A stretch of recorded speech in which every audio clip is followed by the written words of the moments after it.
Welcome to Devshop. Please have a seat. This is our 9th Devshop. All right, if you'll please be seated. Today, our first speaker, Dirk Stevens, is joining us from Belgium. He is a developer, designer, and entrepreneur. He founded WonderGraphs, which does data visualization, and today he is going to be telling you about the next product that they're launching, which is WonderInterview, and how they built it in Meteor. Here's Dirk.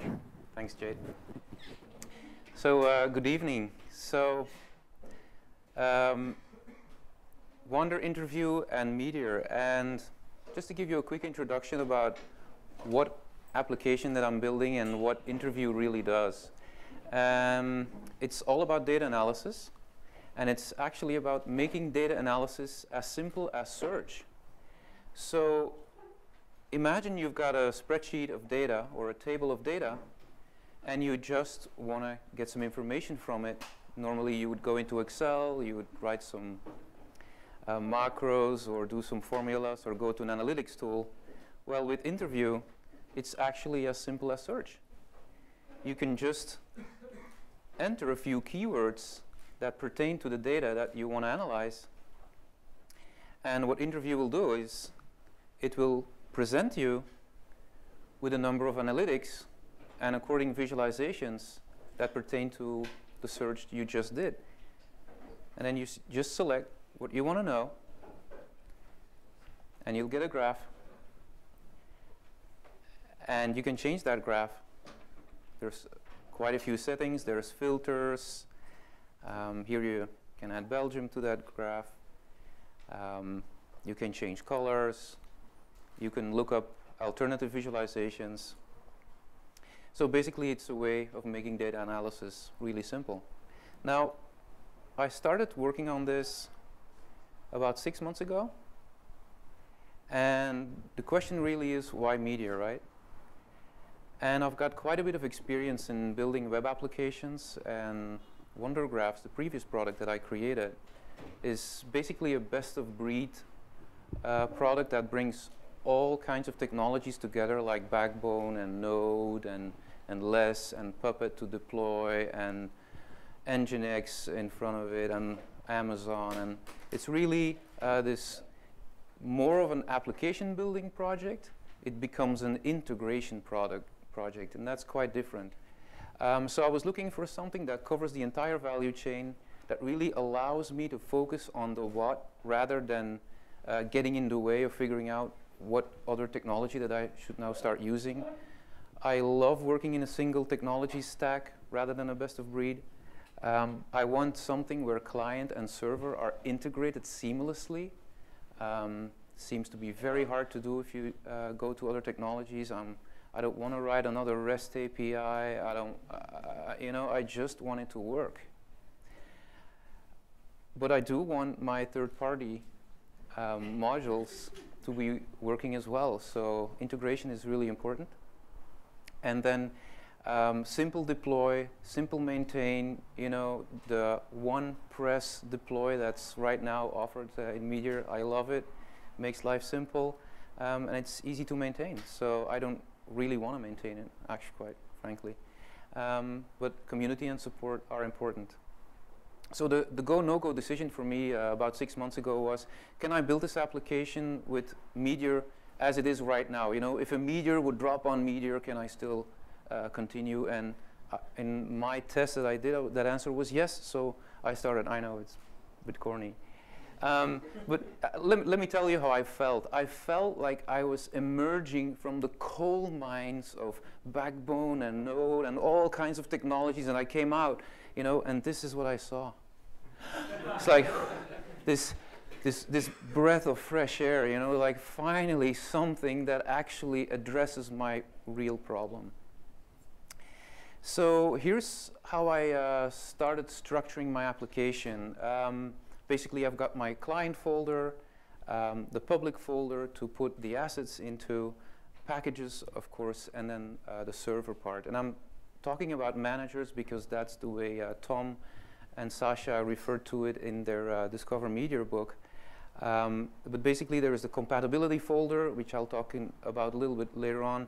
HTML for views, managers for helpers for the views, styles, and lib is where I put sometimes stuff where I don't know really what to do with. A controller, a main, and some routes. Now, the model is really simple. I think the model couldn't be simpler in Meteor than it is today. Basically, I've got a number of collections. Those collections are subscribed to publications, so they're auto-persisted on a database. I've got objects that are stored in sessions. Sessions are reactive, so that makes life easy. I don't have to do any event handling. And basically, they're used to control UI. And those objects are obviously not persisted. And then there is a number of Meteor globals that are part of the model as well. So at its core, the whole model is reactive. So I don't need to set up any event bindings. I've got a very simple controller. And basically what it does, it keeps the model valid. And it ensures that the UI reflects the model. And this is more so because of some jQuery issues that I sometimes run into.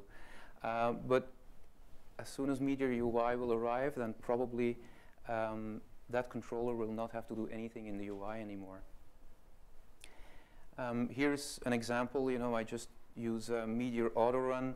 In this case, I set up some logic after the model is ready for it. Again, another autorun, like if there is a data set that comes in, then I need to do some initialization. The controller just takes care of it.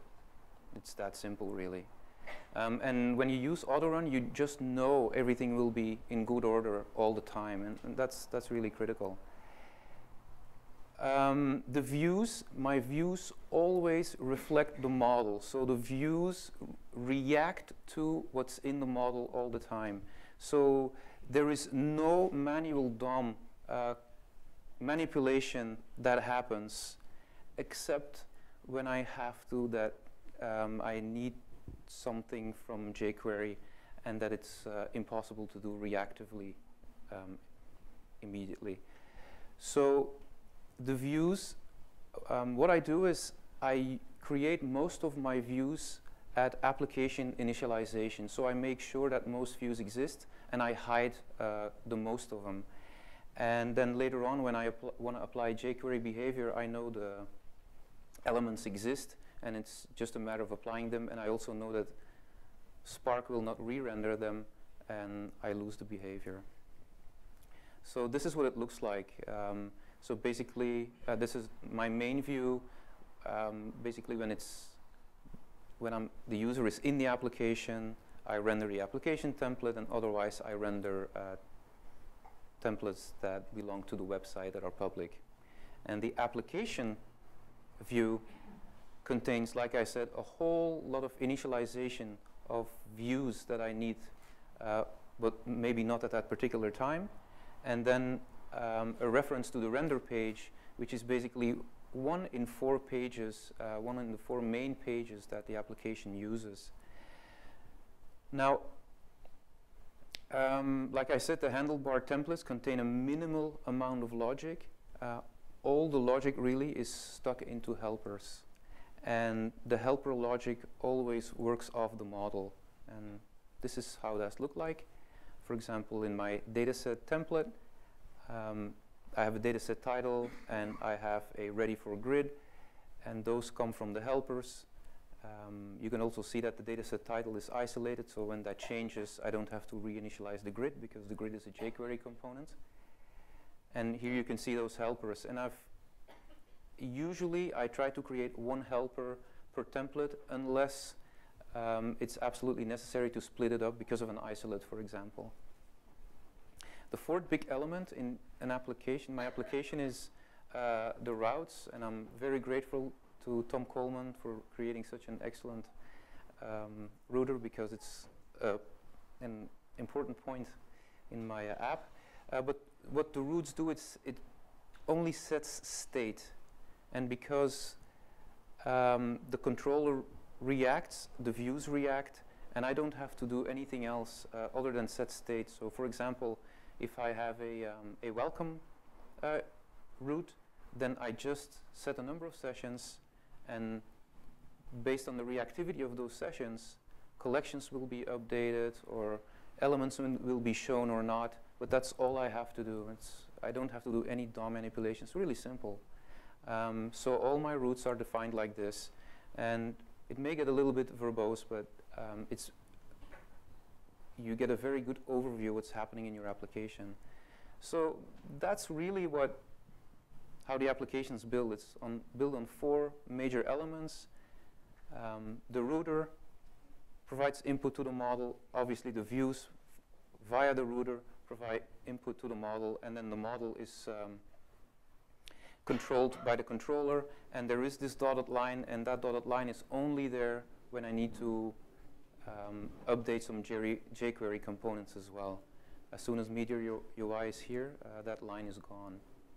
So very simple. Meteor really allowed me to create the application fairly fast, and then I was able to provide that prototype to a designer, and then I've been working with Josh Sears for a few years. He's a miracle man. I provided him with something like this, and he comes back with something like this, which looks a lot nicer. The styling of the application I do with less, and Bootstrap, but I don't use a Bootstrap package because when you want to do some more advanced styling and less files are in a package, you cannot modify them. So what I did is I just used Bootstrap directly in the application. So I put it in the styles folder, created a Bootstrap, renamed some of the files to less import, and then started changing. Makes life really easy because you can use all the mix-ins from Bootstrap as well that way. And you can also select what you want and what you don't want from Bootstrap very simply. UI behaviors. I'm inclined sometimes to go to jQuery widgets because I've done that for so long, and it's sometimes a lot easier actually to do it in Spark. Like, for example, an inline edit of a title. I just wanted to be able to click on the title, change it, and then when I click out, it would be automatically saved. It's basically as simple as setting up the template. As you can see in the top, like it has visual title, and then it has a visual title text and a visual title input. Then next it's a matter of just binding it to a few events, and it's that simple, and you've got it. So the only disadvantage that I found there is that this code is not that hard to abstract, not that easy to abstract to create a real behavior from it. So I had to repeat some of this code for title, for all the other types of titles in the application, which became a little bit awkward or a little bit ugly. Yeah, in terms of testing and continuous integration, I use TinyTest quite a bit. Works really well. And I'm looking at Leica for continuous integration testing. I haven't used it yet. I would definitely like to meet someone who has used it, has some experience. And then in terms of customer development, because I'm really looking at the whole scope, not just the technology, but also like how can I interact with my customers as fast as possible and as good as possible. I'm using Google Analytics, Mixpanel, and Intercom. And integrating those was really easy once you know how to do it, so I'll show you right away. And I've also included payments from Paymill, which is a kind of a Stripe, European Stripe. Also very easy to integrate. When you would think that payments a couple years ago was so hard to do in your app, and these days it's like 3-4 days of work, and it's really in there. One of the things with payments is that you need webhooks, and that's something that Emily told me yesterday how I could do that. It's also very simple, but you have to know how. Now here's how I've included Google Analytics, Intercom, and Mixpanel. Basically, you put those scripts into an analytics.js, which you put into your compatibility folder, and then it works. So I tried putting them in packages, and that was really hard. I couldn't get it to work that way, but this works really fast. Now, this was a bit of the good. Now, the bad and the ugly about Meteor. You know, who wants to see the good, the bad and the ugly of Meteor? Who wants to know? Lots of you. You guys are heathens. You guys are heathens. You don't know your Dilbert because bad and ugly doesn't exist. It is room for improvement. Okay? So there is a little bit of room. It's wiggle room. Definitely using jQuery and reactive templates is a challenge. You got to get used to it. Once you do, it's not that hard, but it's a challenge. For example, template rendered. Template rendered. Template rendered fires every bloody damn time the template even thinks of rendering. You know, like if I've got my application template, as you can see, there's a lot of templates in there. The second that one element changes, you know, that application rendered is getting hit. So if I would look in the console, you know, by the time the application is displayed, I've got like 200 times application rendered, and that's tough. So I had to actually make an application once empty template that I put in the application template, and I know for sure that that one renders only once. It's kind of a trick. So Meteor UI to the rescue. I'm looking at David. He should be coding after this talk right away. Third-party JS, the file loading order in lib. I'm not sure if you've tried to figure it out, but we could actually spend 1 hour solving riddles on which file will be loaded first. I know there's 3 or 4 rules, but not that straightforward. Packages are fantastic. Client-side packages are sometimes not as easy to set up. I just heard from Avital and from Mitar, who's not here anymore, that there is an interesting explanation on GitHub on how to set up packages in Meteor client-side. I really advise you to read it. And then the Bootstrap package I already told you about. I think a weakness of or a room for improvement for Meteor is definitely the documentation. It is compensated by a really good community with some phenomenal people in there. I really want to reach out to Chris from Evented Mind. Some of his videos were super helpful. I always look forward to your new episode. And Tom and Sasha were great with the Discover Meteor book. Those guys are also very active in the community. I know that I'm forgetting a few people because there's quite a few, but it's a great community. And a word about scalability, yeah. So to me, scalability doesn't matter that much. It does matter, but when you're just starting to build your application, I'm sure Meteor can easily support 100 to 1,000 users. Well, I think that's a very good start. As soon as your application will go to thousands of users, you can spend the engineering time to up that scale. And I also know that Meteor is working on that scalability. So the question is, when does it matter? Thank you. Final call for some JS developers. If you want to work with me on WonderInterview, let me know. And thank you for talk.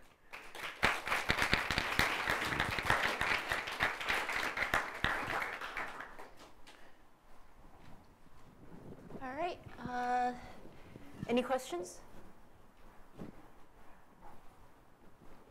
What graphing library did you use?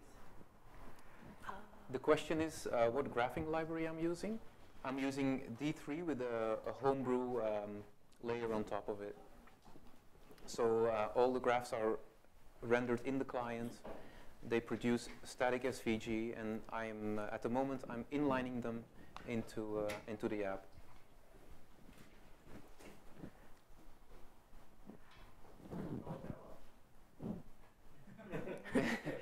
I purposely showed some screenshots to make the presentation easier, but I definitely want to show you a small demonstration if you want.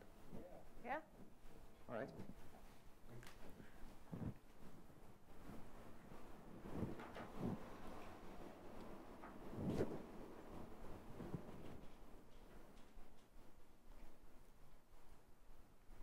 Okay. So this is the home screen. Here's your overview of the reports or the interviews that have been created so far. You know, this is my working environment. So now let me upload some data.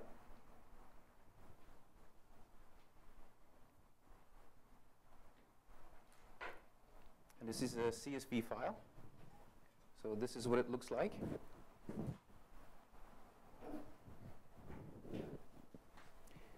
I'm using FileReader.js to upload that file. So it's an HTML5 upload. And the CSV gets parsed really quickly. I then put it into a jQuery grid. So here's the overview. It's a couple of thousands, like 8,000 records or something. Works really fast. You see a little bit of lag here, but that's intentional because you want to be able to scroll really quickly. And this jQuery grid is optimized for speed, so it will skip if it can't follow. Now, if I want to ask a question, let me just rename this first.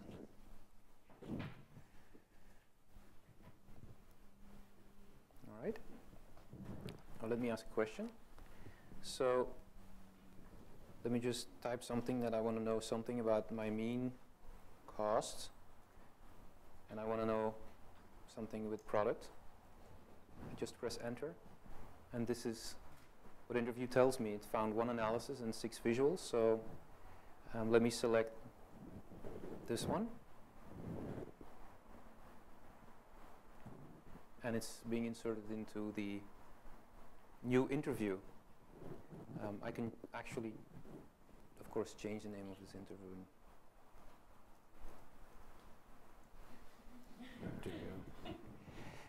Right. Here I've got an overview of the filters. Colors, I can change this color really quickly. And the nice thing is that next time I'm going to render mean cost, it's going to retain that color. I have some settings. I'm not very proud of this UI yet, so that's why I try to quickly skip it. I'm using iScroll, which is a fantastic library. Gave me a little bit of trouble, but it's working now. To scroll through the alternatives that are available. Maybe I want to show it in a horizontal table, then that's fine too. Maybe I want to hide a few products that I'm not interested in. All right. Maybe I want to filter on a certain area, or let me say a certain quality. Then I can do that. Everything gets updated automatically. What actually happens here is that when an SVG is created, it's not injected in the UI. It is sent to the database. And because Minimongo and the live update works at this point really fast, so I'm updating the record in the database or the document in the database. And when the document returns to the client, then Spark updates it for me. So this goes so fast that it seems as if I injected myself, but that just doesn't happen. Everything really goes through the model. I think that's pretty cool. Even if I've got like several browsers open at the same time, you can see that pretty cool change automatically. So that's, in short, an overview or a demo. Is there, maybe you want to see something else? So is it natural language processing, or are you special magic keywords with search? At the moment, it's a rule-based system that I've invented, but I'm going to work with a major university in Belgium in 2014 with some PhDs that will help me with the NLP, because this is obviously a huge undertaking, and I've given you a demo now, but and I know what I'm typing, but if you go a little bit further, then it becomes difficult. Yeah. How much of the data set are you moving back and forth? Are you publishing the entire data set or just subsets of the data? The whole data set. The question was how much of the data set? Yeah. Oh, go ahead. the question was how much of the data set is going back and forth? The entire data set is moved back and forth. What I've done there is, because sometimes this can be a couple megabytes, I'm not transferring that data through Minimongo or through live data. So as soon as that data set is being requested, I'm actually asking the server to send me the data. And before I ask the server, I look at in the session if it's been stored in the session, so I can use amplify. And if it's not been stored in the session yet, then I put it in the session. So it's highly optimized. But you can see it's really fast. It even surprised me how fast it is. We have an additional question coming in from the internet. Is any part of your app optimized for search engines? Yes. Any part of, so I have set up the Spiderable package, and that way it's set up for search. But at this point there is no public URLs yet, but it will be. Can someone at the back of the room open and let those folks in from the...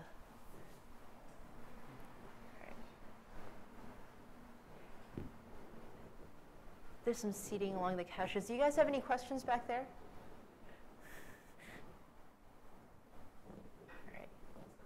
So I'm thinking about that Paradise photo and wondering what were some of your favorite, well, initially, what were some of the things that made you feel like this, oh wow, this is so great, and then what, after that, what were some of your favorite parts of Meteor? Okay, so the question is what were my favorite parts of Meteor and what made me think of the Polynesian paradise. I had a phenomenal first 90 seconds with Meteor. Downloaded, downloaded it. I did the to-do app. I was like, Then I saw Atmosphere. I'm like, will this router really work? I tried a router, worked perfectly.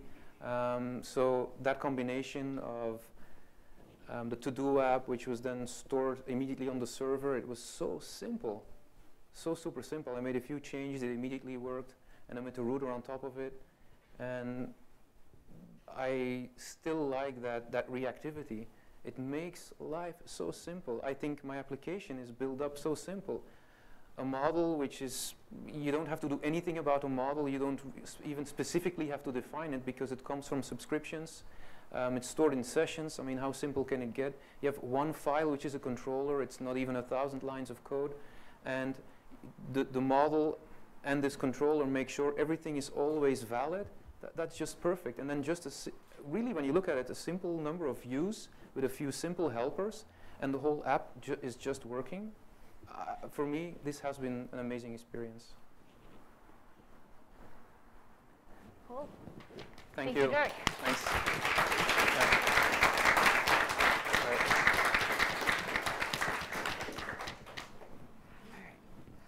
All right, next up we're going to have Tom Coleman, and while we're setting up, we're going to take a minute and a half break. So if people need to use the bathroom, get a drink, we'll get you set up.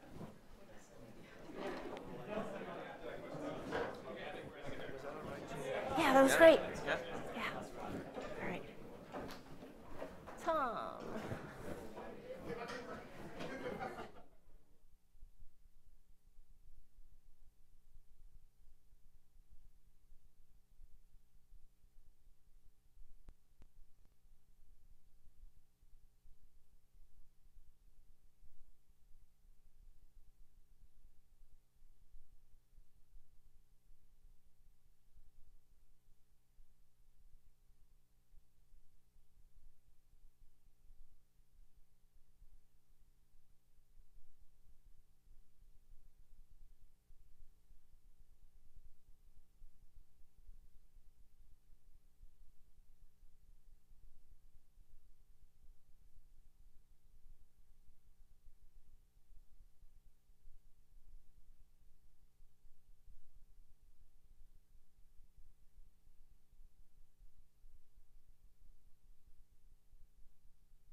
folks.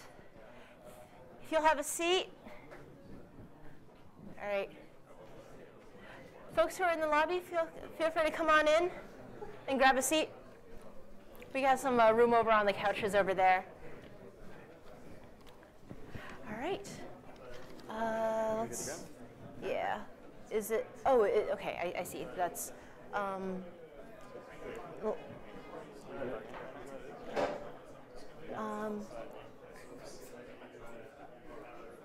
right.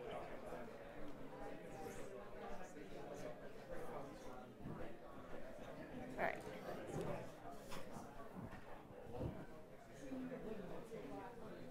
All right, everyone, please be seated.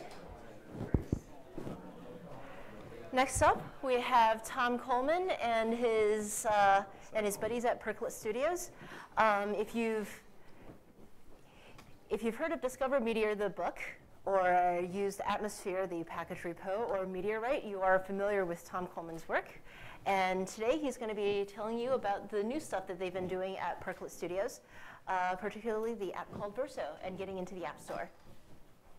Hi. So good evening, everyone.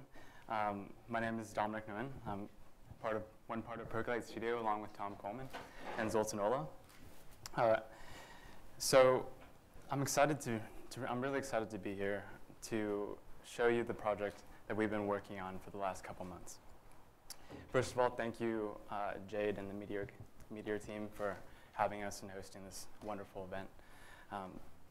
So we're here to give you a behind-the-scenes look at creating Verso, which is an app that powers the flipped classroom, and is what we believe to be one of the first mobile Meteor apps across platforms.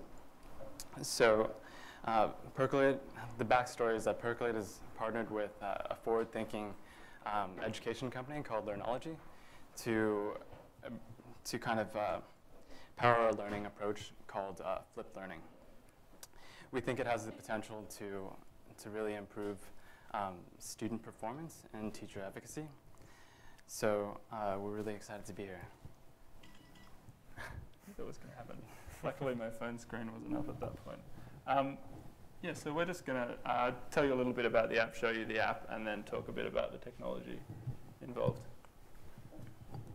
So first up, what is flipped learning? So like Dom mentioned, Verso is an app for flipped learning, and probably most of you haven't heard of flipped learning before. So the idea of flipping the classroom is it's a new, I guess, trend or movement in education, which is powered by technology. So the traditional way of the classroom running is that during the class, the teacher would explain the concepts that they're covering, be it maths, like, I don't know, linear equations, or a particular book, and in an English class, literature class. And then the students would go home, and after school, as their homework, they would work through the exercises. And if they have trouble with their assignments or their exercises, then they can ask each other potentially, they can ask their parents, but really, if that doesn't solve the problem, they're kind of out of luck. So the idea of flipped learning is to flip that around. So instead, the assignment is before the class. The teacher prepares some material on the subject for the student, either by recording themselves or finding something on the internet. And the assignment for the student is to study the material beforehand. And then when they come into class, the teachers assist them in working through the exercises. So that's why it's flipped. Instead of material in class and exercises after class, outside of class, it's material outside of class and exercises in class. So, I mean, and this is really only something that you can either do at a tertiary level, I suppose, if you have lectures. But at a primary or secondary level, you couldn't really do until the technology was there so that people could watch videos or view material online. So the flipped learning approach is still quite new, and there aren't really many tools out there. So when building Verso, we were evaluating technology choices and thinking, well, clearly, smartphones are ubiquitous these days, web browsers. We needed technology that was going to work across all of these devices and sort of leverage the ubiquitous nature of smartphones and web apps. Yeah, so the first reason, I suppose, to use a mobile device is that kids or students in general who have them with them at all times. So it brings the classroom outside of the classroom, because the connection, and especially using a technology like Meteor, between students is always there.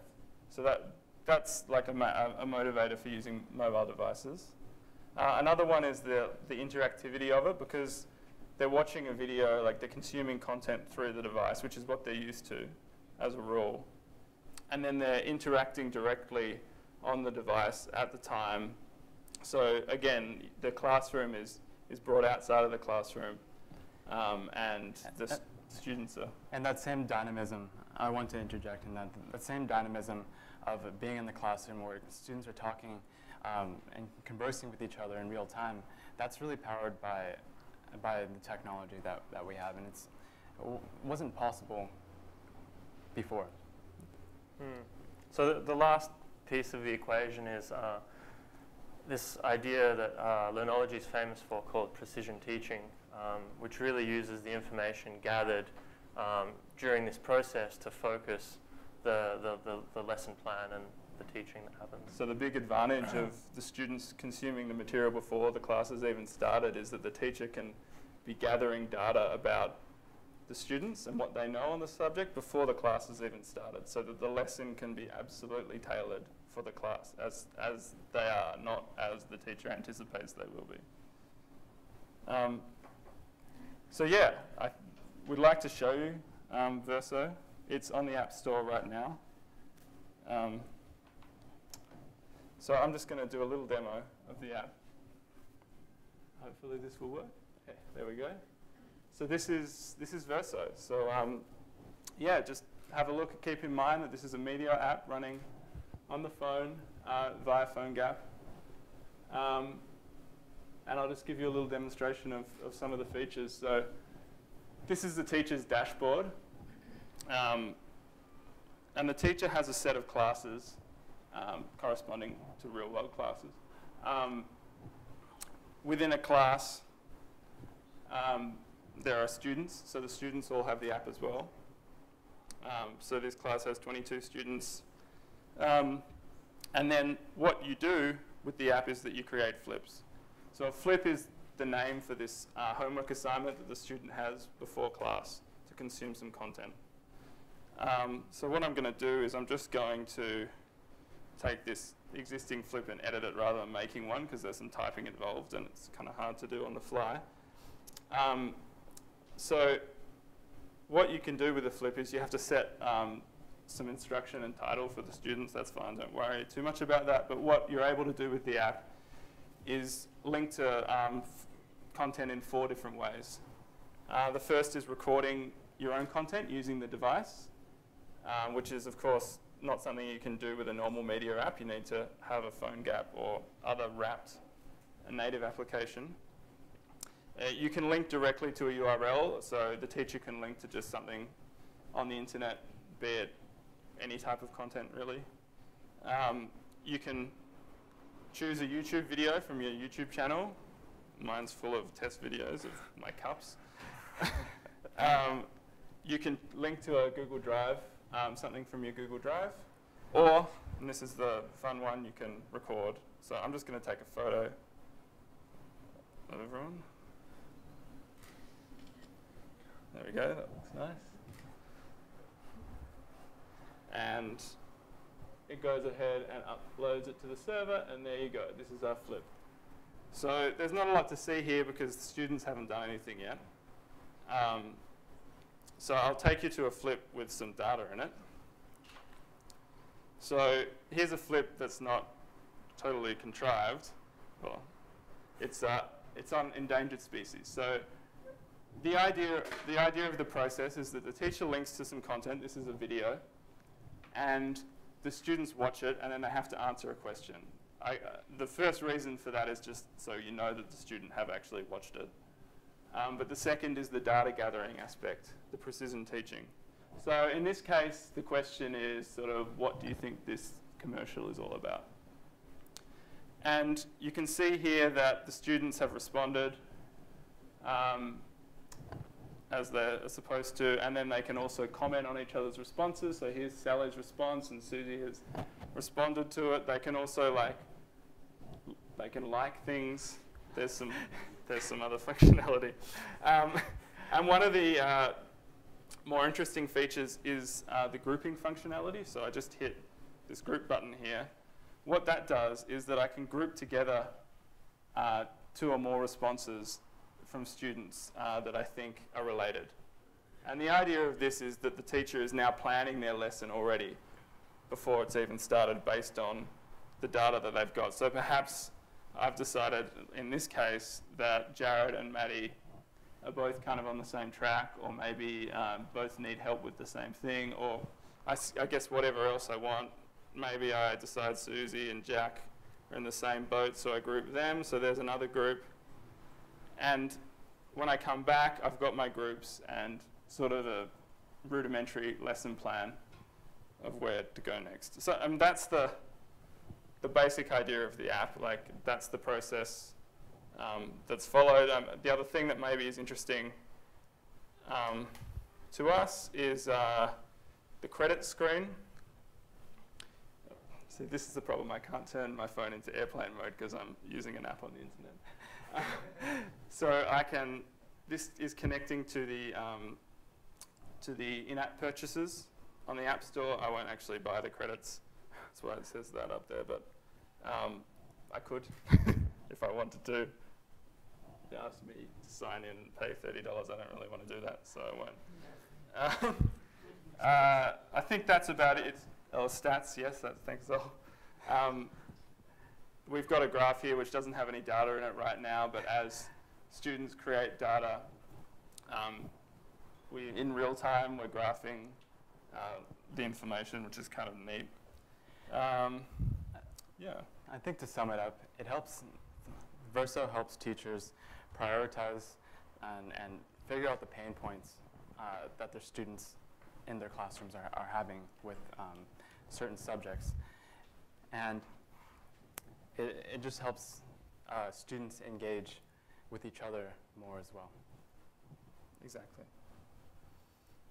Exactly. So that's a demonstration of the app and some of the features that we've needed to implement, which might be interesting to you guys. But we'd like to talk a little bit more detail about what's involved in building a mobile web application and what might drive your thought process in doing so.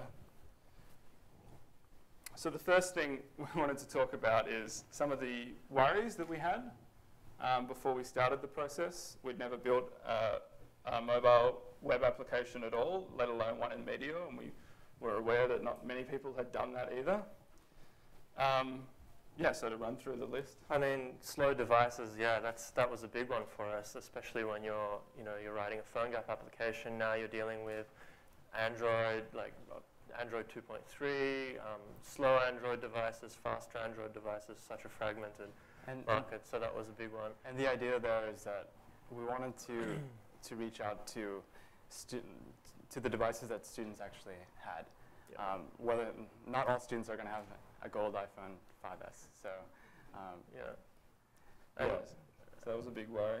And yeah, I mean that leads into the laggy UX question. Is we had no idea what a Meteor app would feel like on a phone, especially a slower phone, whether Spark re-rendering would introduce any strange artifacts or lagginess. Strange artifacts. Another issue with developing for mobile was the connections are unreliable. I mean, not only can the user be offline as a matter of course, but phones are known to get into weird states where they think they're connected, but there's no data, or the data's corrupted by some weird telco's proxy server, or who knows, the WebSockets are getting dropped. So how was the app going to behave in a nice way, in a reasonably native seeming way when that happened? Yeah, I mean, and then the last thing we weren't sure about was the entire package, how quickly that would download on a phone, how heavy it would feel. So So what we discovered is that Meteor is actually really awesome on mobile. The first reason is well, I guess a reason that Meteor is awesome full stop is the main feature of Meteor being data synchronization and real-time and reactivity. One of the ways that was great on the phone was that it really helped with the problem of the connection issues, because the app is a single-page app. It's running on the device. If the connection goes down, you can continue to use it. If you go to a new screen and it tries to fetch some new data, sure, you'll get a loading screen. But in the meantime, if you're on a specific screen, if you're looking, for instance, at one of the flips, you can look at the comments, you can look at the responses, and you'd never even know that your internet connection went down. That's really great. Yeah, and the continuous deployment factor, hot code reload, that's beautiful on a phone. You know, all of your users are running the latest version of your code. There's no need to support, you know, however big that matrix of versions looks like on Android and iOS, and that would be just a maintenance nightmare. I mean, I know I never download updates from the App Store. I always have about 50 of them. So you can imagine being a native app developer that uses like serious data connections, what an issue it is having all these old legacy deprecated versions of your app running on people's devices, and you need to continue to support the old data protocols that you were using. With hot code reload, that's just not an issue. As a studio, we're hyper aware of like the UX and the performance and the design of our app. And one of the biggest things was the fact that we wanted it to feel native, like it should feel native. Students and teachers deserve an experience that is on par with all the other apps that they're using. And Meteor really did. The single page appness and the reactivity just meant that it feels really smooth. The final one is performant, and that gets back to the lagginess that we were worried about. We actually found that it's really quite fast, the app. I mean, it works really well on my iPhone 5, but it does work on older devices, and we thought we might need to use optimized versions of jQuery and stuff, but we just didn't find that to be the case. You hear about all sorts of hearsay and myths about, you know, you need to use Zepto because it's a cut-down version of jQuery and this and that, and we didn't find that to be a problem at all. And the greatest feature of all is that it's cross-platform, as we've mentioned. No teacher is going to use this app if they don't know that all the students in their class can get on there. And well, why set a homework assignment if they can't? Sure, there are some classes where every student has an iPad because it's on the school program, but the majority of kids, if they have a mobile device, it might be an old Samsung device, it might be an old iPhone, they may not even have a device. They may need to access it on a computer at home. Yeah. And this is also web too, so Yeah. it's totally accessible. So you can kind of see the app in a few different resolutions on there. Cool. So now we'll talk a little bit about what you should be doing to build a mobile app that works really well. So the two core things are responsive design and CSS3 transitions and animations. The first thing is you want your design and your app to look good at all resolutions, and if you do that, you'll be able to support all the resolutions. Because there are a lot of Android devices out there, and there are a lot of different screen sizes. Exactly, like Nexus 7 or 8 or 10. So you might think responsive design is just something for the web browser, but I mean the desktop web browser, but it's not at all. Yeah, think about flipping a phone to landscape. Like that's another thing that needs support. The second component is enabling and really using CSS3 transitions. They're hardware accelerated on a lot of phones these days, and you get the performance of native without the jumpiness of like previous implementations of like jQuery and like animating like that. So that's what you should do to your app before you even think about putting it on the phone. If your app isn't responsive and doesn't involve nice animations and transitions, then it's never going to feel good on a phone, because that's what people are used to on phones. the next step is in the technology stack is Meteor. Yeah, so in terms of like giving you that plan of like how to bake this pie, first get it working just through a web browser on the phone. Make it responsive, make it transition, make it look like an app. Of course, you're using Meteor while you're doing this, and then the next thing you do is include the PhoneGap JavaScript bindings, which will allow your app to talk to the sensors and whatever hardware is on the phone. And then finally, once you have that in place, then you can wrap that package inside PhoneGap, which is, of course, a native application that's running a full-screen web browser. So at that point, when you have it working inside PhoneGap, then you can submit to the App Store and profit, I guess. Yeah. So we're running out of time, so just to wrap up about what could be even better with our app and what I guess you guys can expect to see from us based on what we've learned. The first one is the app cache, and this is specifically talking to the loading time of the app. So that was one of the issues we were worried about. The Meteor JavaScript runtime is very large. And the app cache helps with that. It means the second time you go to the app, it can be really fast. But unfortunately, that doesn't help you with the first time the user goes to the app. And let's be honest, that's the most important. You download the app from the App Store and you look at the landing screen for 30 seconds. That's not good. So one thought is to include a pre-warmed version of the app cache with the app. That's something we want to look into. Taking that a step further, the offline data project. Yeah, I mean, the app cache helps you in terms of loading all your app resources, but it does nothing for you in terms of data. So if you need to change to another page that loads in new data, you're still going to see a loading spinner. Yeah, so Andrew Wilcox's offline data project is something you might have heard of, and he's still working on. It'll be great once we see it. 3 packages that we plan on producing pretty soon once we sort of make them nice for you guys. Clean them up. The first one is PhoneGap for Meteor. Zol, I guess you should talk about Yeah, I mean, we had to extend some parts of Meteor to support things like OAuth under PhoneGap, which was tricky to get working because of the in-app browser pop-up. And also disconnecting and reconnecting when the app background. So there were some main things, but there are some other bindings in there that will help out. Second package that we'll probably tell you about one way or another in much greater detail is validated collections, which is basically a way of enforcing some consistency in the schemaless Mongo database. Sort of nicely in Meteor, it lets you use the same validations on the server in a denial block that you do on the client in a form pop-up or error message. Finally, the iron transition. A lot of you guys have probably heard of the iron router that Chris has built, and I suppose I helped him a little bit.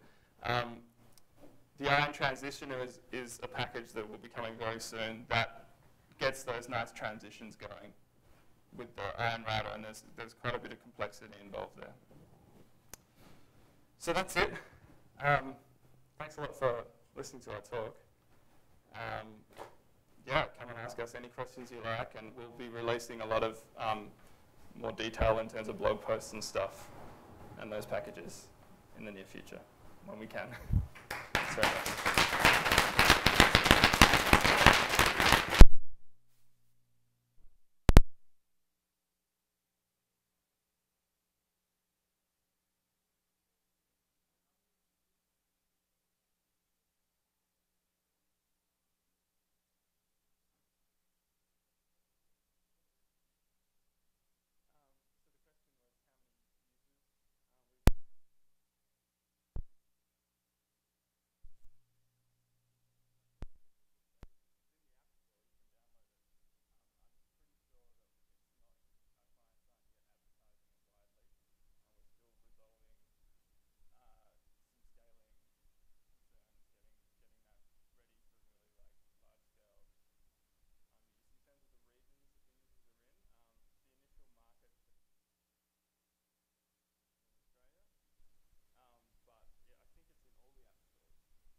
which packages did you guys feel were most important to the app?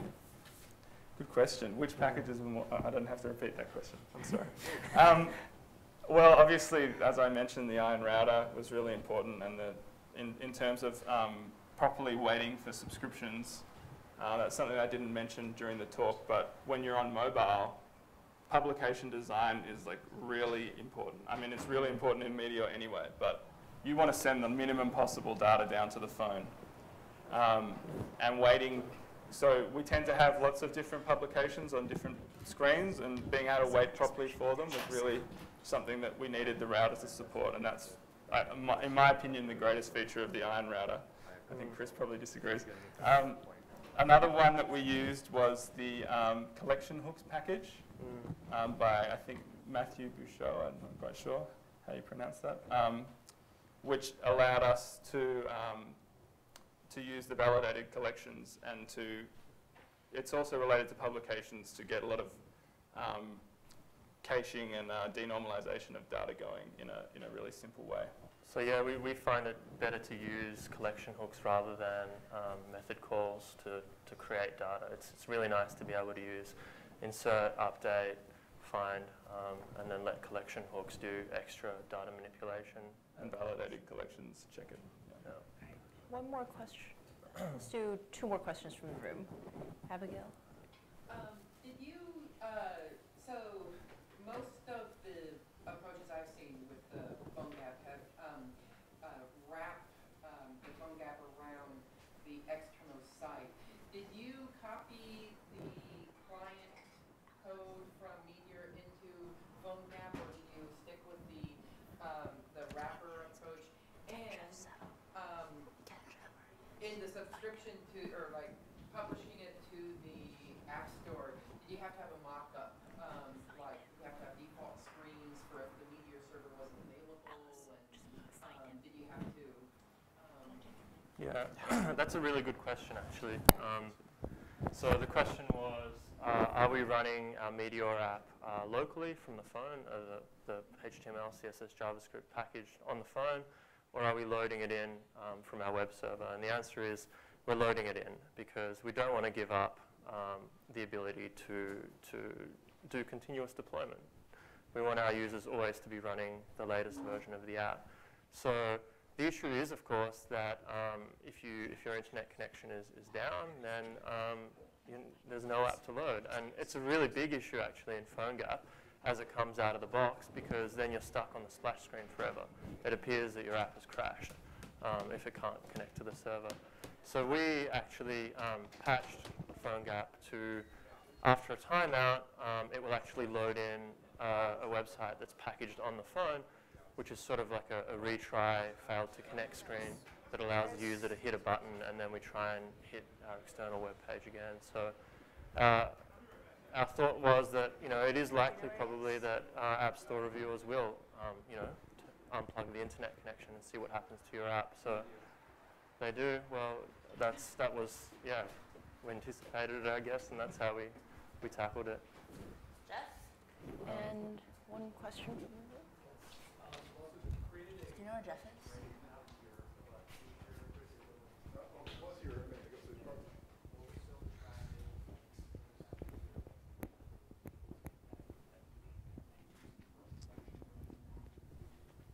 So the question was, the app is production ready, but Meteor perhaps isn't. What was the compelling feature? Why were we confident? Well, I mean, we've done a lot of stuff in Meteor, I suppose. Meteor certainly isn't 1.0, but I'm not sure whether I wouldn't say it's production ready. I think that you'll find that quite a few people are using it in production already. Our clients were very willing to take a few risks in order to use a platform that was forward-thinking. They were very interested in the real-time features, and that's not something that you can easily get anywhere else that's production ready, I suppose. That was probably the main reason, was the real-time features. But we really think that Meteor is much better to develop in than anything we've used for a lot of other reasons. It's not just real-time. And we have That's it for questions in the room. We have one more question from the internet, and then we're going to have Geoff. So if you want to hold your questions and talk to them afterwards, that'll be great. Any plans to add mobile chapters to Discover Meteor? Mobile chapters? Yes, chapters related to mobile development. Yeah, no, probably. Yeah, definitely. I'm not sure when, but Sasha, if he's listening, will now make me do that. Well, clearly someone on the internet wants it. Yeah, no, I mean, we'll be, we plan to write a lot of information out there just on the Percolate blog as well. But yeah, I think it probably makes sense to do a whole chapter. All right. Thank you, Tom.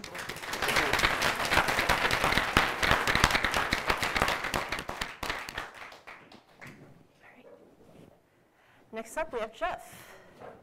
Come on, Geoff. Hi. Hi. Shorty mic'd you up. Good. Yes. Looks like we're good to go. Yes. All right. It's on your other side. Oh, other side. But of course. You need an adapter.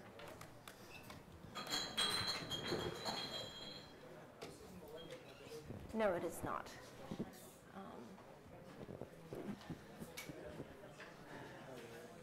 All right, everyone, please have a seat. All right, so we've got some exciting news today. Who knows what the exciting news is? Who's got a guess? Anyone? Yes. Well, it's not 1.0 yet, but we're starting the process. Meteor 1.0 Andromeda. So the question that everyone in this room is probably wondering is, when is it going to be ready? The answer is, we're thinking early next year. So we've got a lot more work to do, and there's still some uncertainty, but I'm pretty comfortable in saying that it's going to be early next year. So what does 1.0 mean? What is 1.0? All right, so 1.0 means we're going to lock down and stabilize a lot of the core APIs. We're going to commit to supporting some things for a while. So Meteor 1.0 is a stable platform for writing apps, meaning you can write your app against Meteor 1.0 and not worry, oh no, all these APIs are going to change in a point release. It's a stable platform for writing packages, meaning that you can write your packages on top of stable APIs, and it means that we have the versioning and the package system sorted out enough that when you're writing an app, you're not worried about, oh no, these packages are going to change in a way that breaks my app. And it's also a stable platform for writing tutorials, books, content. It means that if you write a tutorial about Meteor, you know that something is going to come along tomorrow that breaks the tutorial so that your students, your users, aren't going to be able to follow your tutorial anymore.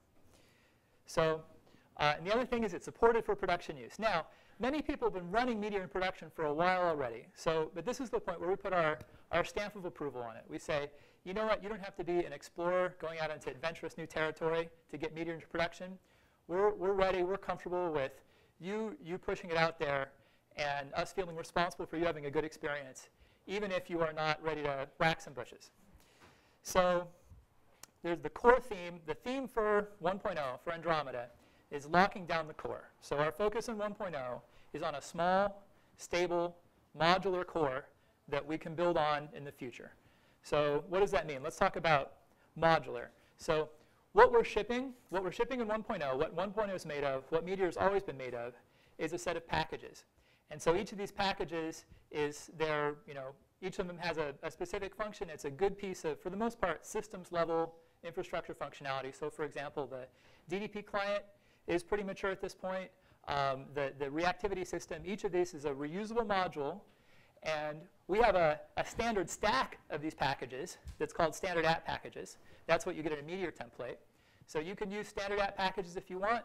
If you don't want to use standard app packages, you can put the pieces together some kind of other way. We're not yet supporting using the pieces outside of Meteor, but it's not that hard. There are people that are using Minimongo outside of Meteor with Backbone. There are people that are experimenting with using depths outside of Meteor. There's nothing too Meteor specific about these packages. They just happen to work pretty well together. They're just good, high-quality JavaScript systems engineering. And the other thing in Meteor, of course, is the command line tool, Meteor, which is just a build system. It's an asset pipeline. It's a tool for taking these packages, compiling the copy script in them, processing the assets, minifying the JavaScript, and resolving all the dependencies, resolving the versions, and making the finished bundle that you can ship into production. So that's the two things that are in 1.0, a set of high-quality packages and the Meteor build tool.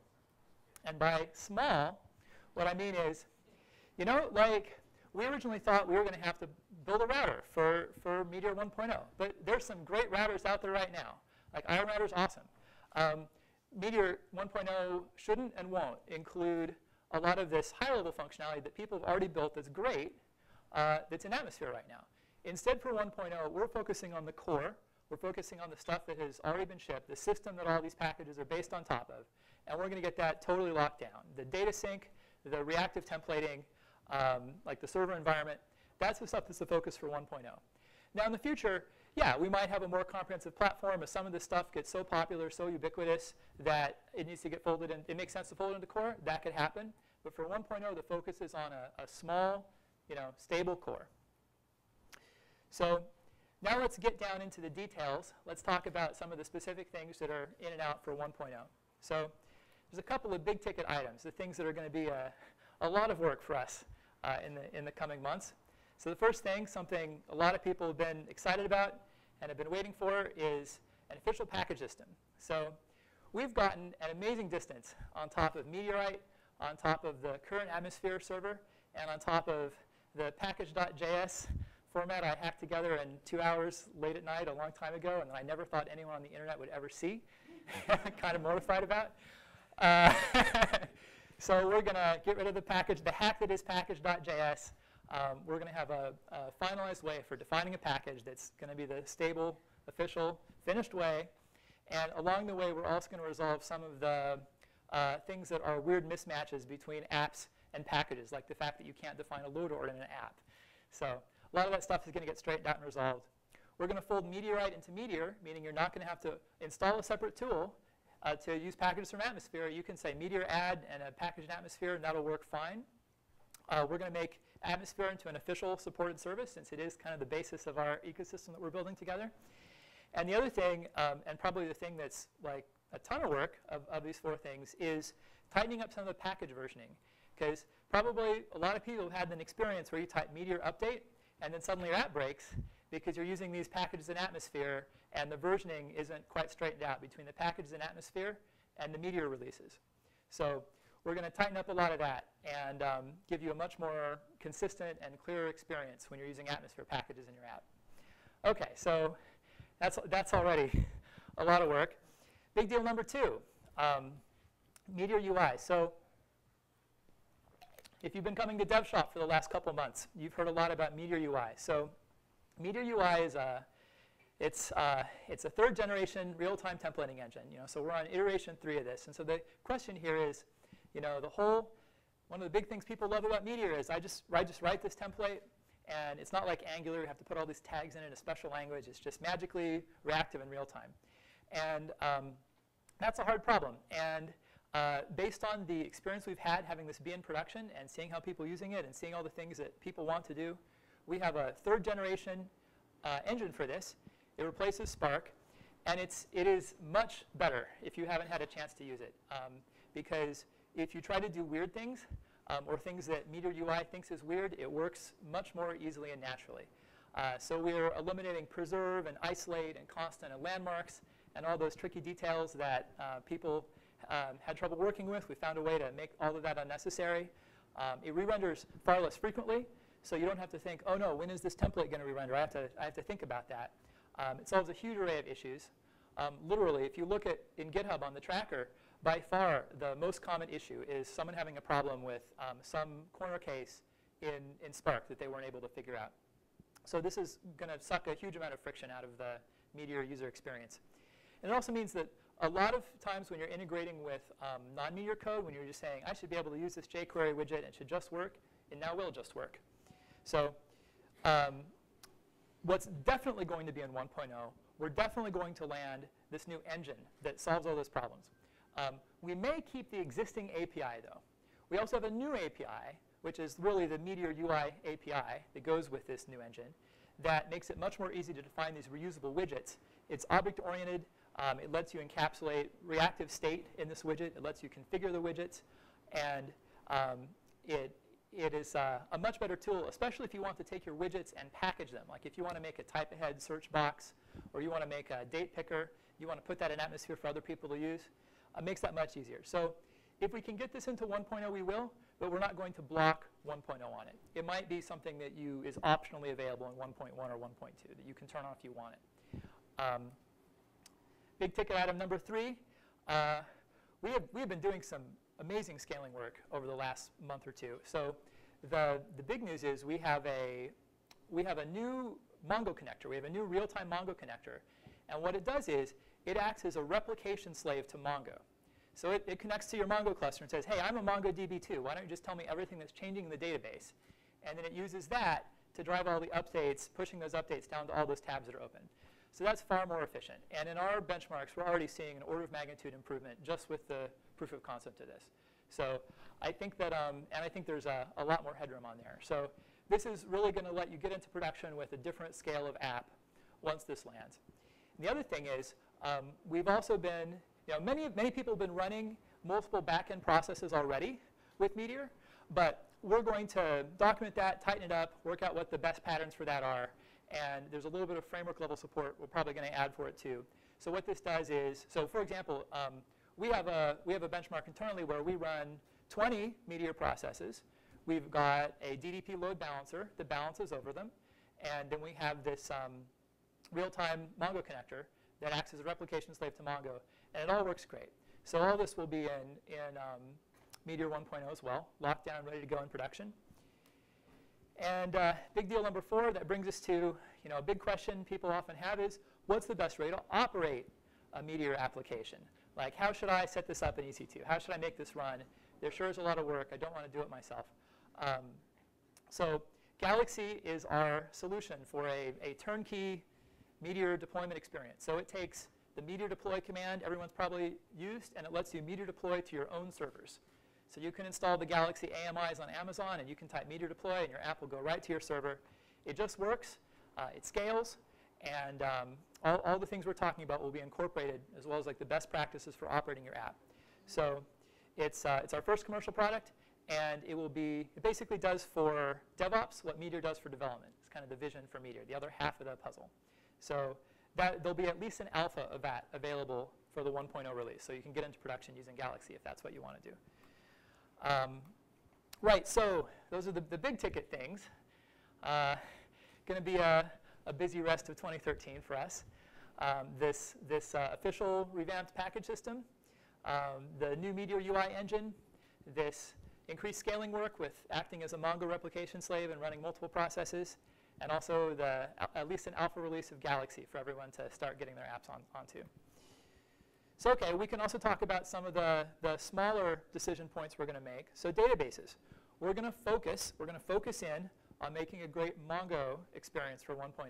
So the hooks for other databases are already in core, but we're not going to freeze those. We're not going to stabilize those, because we think we need to do at least one more database binding before we really think we're ready to lock down that API. And we could wait. We could wait until we've done that to ship 1.0, but that doesn't make any sense. Like, people are ready to use 1.0 with Mongo. So we're going to let 1.0 be Mongo and have it be earlier than it would be if we also supported SQL and Redis and Rethink and all these other databases people have been asking for.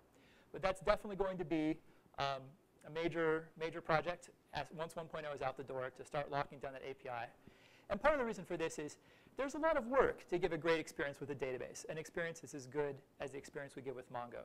Because, for example, when you install Meteor on your laptop, you don't have to install Mongo. We handle that for you. We handle the Mongo versioning for you. So how are we going to do that with other databases? That's enough work that it makes sense to put it after 1.0, in my opinion. DDP, we're going to stabilize DDP. We're going to publish the official version 1 spec and stick with it. So this means that you can count on the DDP protocol. Sorry, you can count on DDP. The last P is protocol. Staying the same. So you can write a DDP client in Objective-C, and you can ship that in a native mobile application, and you can push that out to your 100,000 users, and you can know it's going to stay the same. Now, there'll be a DDP2 one day, but DDP1 will be supported through 1.0 and probably beyond as well. This also means that if you are exposing an API to your site that's based on DDP, if you have one Meteor site that wants to connect to another Meteor site and they're different versions, since they both speak DDP1, no problem. That'll work. That's supported. HTTP and REST. Often people say, how do I make REST endpoints? Or how do I serve RSS out of my app? Or how do I implement a webhook? Many of these questions. So, and again, this is something that lots of people have been doing, but we're going to officially support it. We're going to officially support using Connect middleware to extend the HTTP server in Meteor however you want. So I think that's the cleanest and the easiest way to support those use cases, because why have a different API for that if we have one that works that people like? And the other thing that's definitely going in the server environment, we're going to smooth over some of the rough stuff right now that exists around when do I need to use wrap async, when do I need to use fibers, when do I need to use bind environment. These are all things that you run into if you're binding async node APIs that didn't come from Meteor. And we haven't documented that yet. So we're going to simplify that, document it, and make it very easy to say, if I have to use something that isn't from Meteor, that isn't compatible with the Meteor API, here's a very simple way to wrap it and make it work. And that'll also be supported and documented. OK, so how about the maybes? Windows, maybe. There's a pretty good Windows port out there right now. And the main thing is, yeah, we're going to do an official Windows port. But we're not going to block 1.0 on it. We're not going to wait for it if it's not ready. So maybe it'll be 1.0, maybe it'll be 1.1. We're not going to block 1.0 for it. We don't think there's a reason why it can't come as the next step after 1.0. An official testing API. I would love to. I mean, we use TinyTest internally. It's worked great. I know a lot of you guys use it. I saw an amazing thing the other night where someone using Meteor to control a bunch of servos for their robot, and they started up TinyTest and they ran it, and all the servos on their desk started whirring and spinning. So it's definitely getting some real-world use. So something we'll do at some point is clean it up and document it. And maybe it's not you could use it directly, or you could use a testing package built on top of it.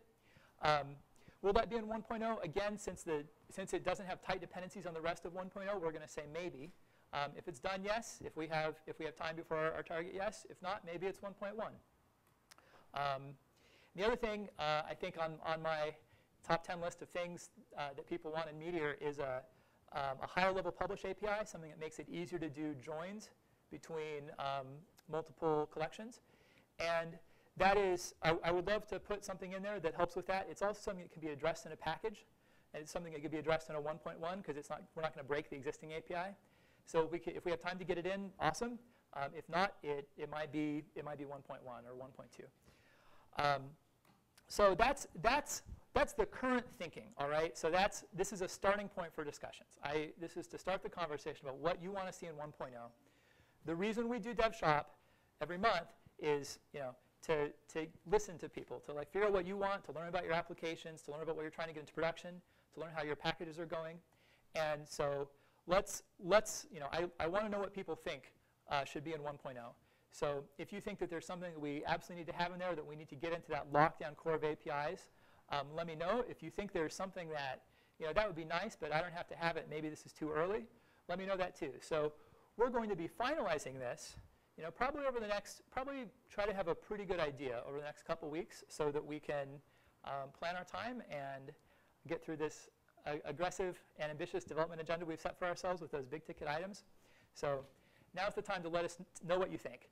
So I'd love to have any questions about where we're going with this.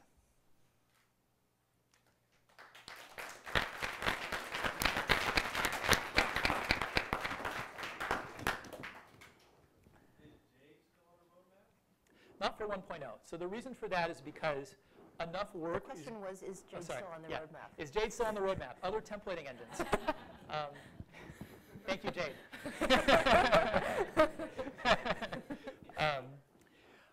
The reason for this is because the new Meteor UI needs a somewhat different kind of integration with the templating engine. So, since we're not sure if the higher level Meteor UI APIs are going to be mature, we're not yet ready to say, oh, this is how you do Jade. But I think you'll find that I mean, David, what do you think? I think the render buffer stuff in Meteor UI, like it's something you could probably build on top of if you wanted to. Yeah, it would be a good story for multiple template engines, but the new Meteor UI stuff, let's say the templates really deep, so any Jade-like template engine that's really written against that API for David Greenspan says, yes, that we're going to support multiple template engines and have an API for that, but 1.0 is a little early just because of how deep the hooks that Meteor UI needs into that are. Other questions? Have you given any thought to baking in conventions into the framework? So I'm a new Meteor user, and one of the frustrating things for me is I don't know the best way to structure an app.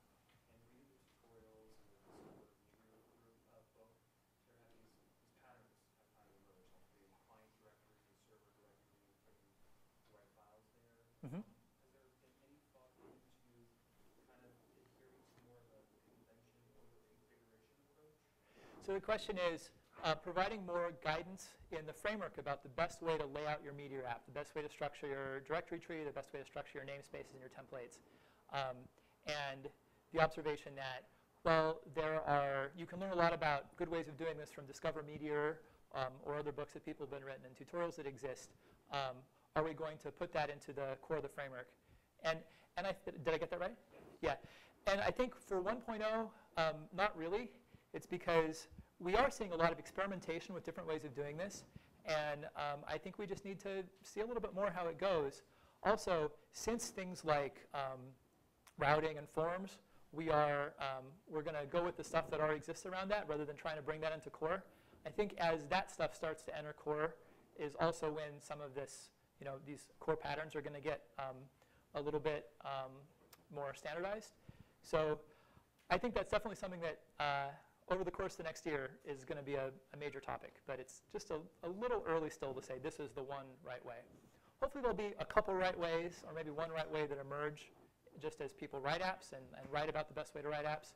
And we can start to lock that down. In the back?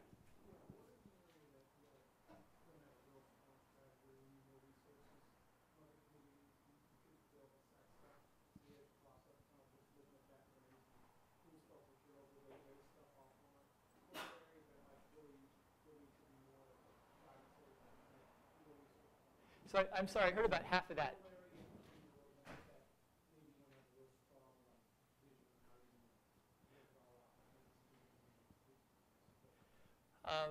The things that we are not sure about that we don't have a strong vision around.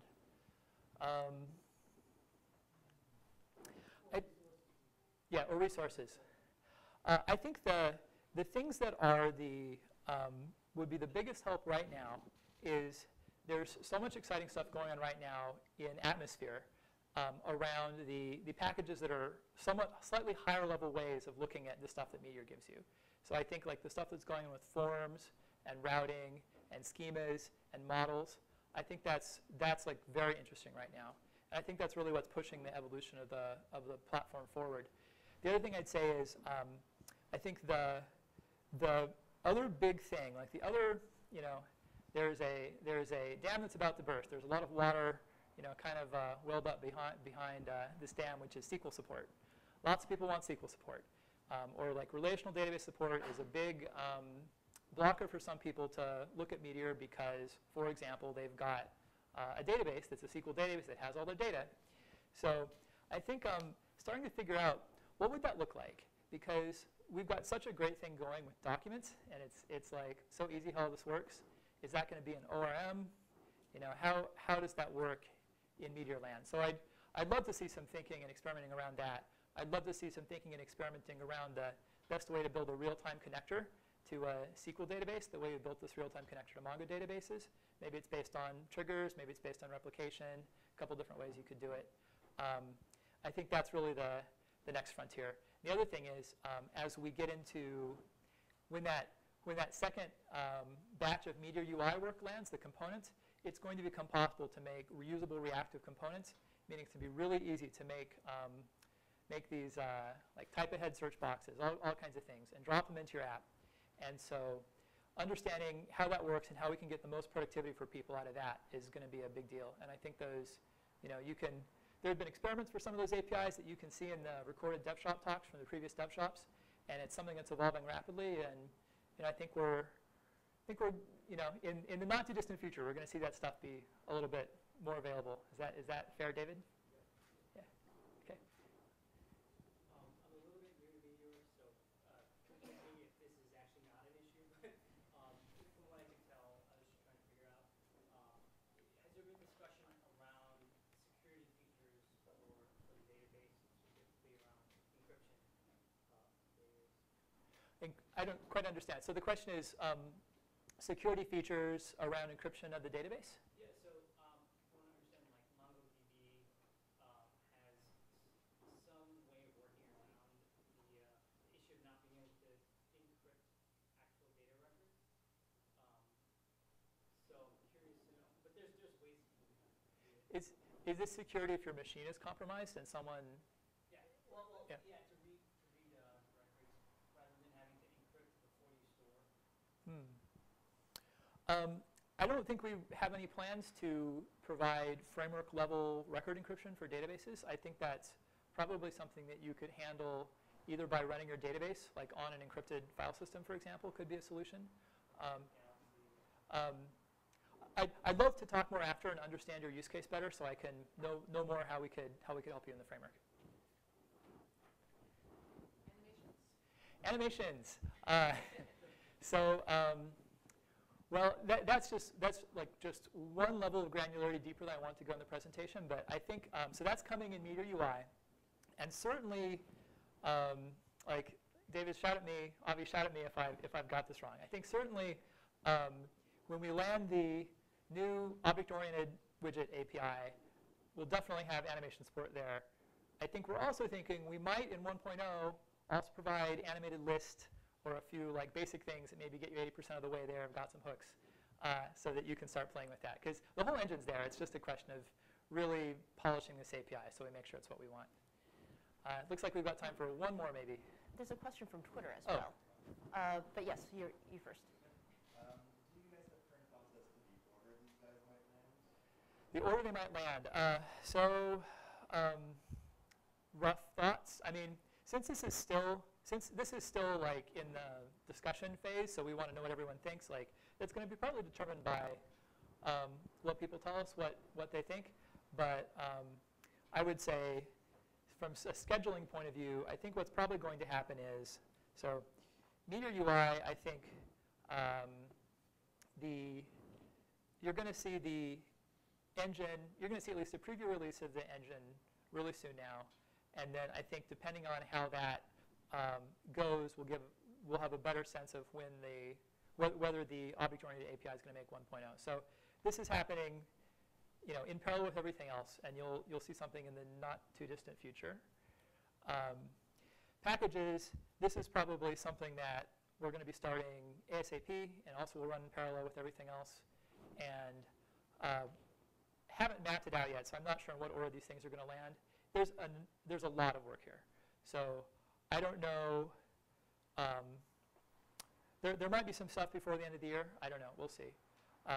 It's something to get right. And scaling. This is also something that we have running as a proof of concept. So it will also run in parallel with the other two things. And it's amazing how many balls we have in the air.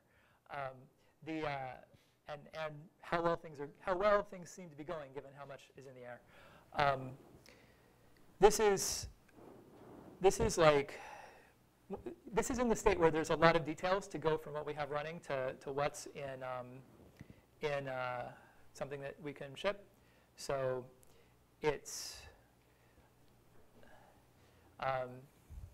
probably something that we're going to be. I'm not going to say a date without having David Glassy here to say the date instead of me.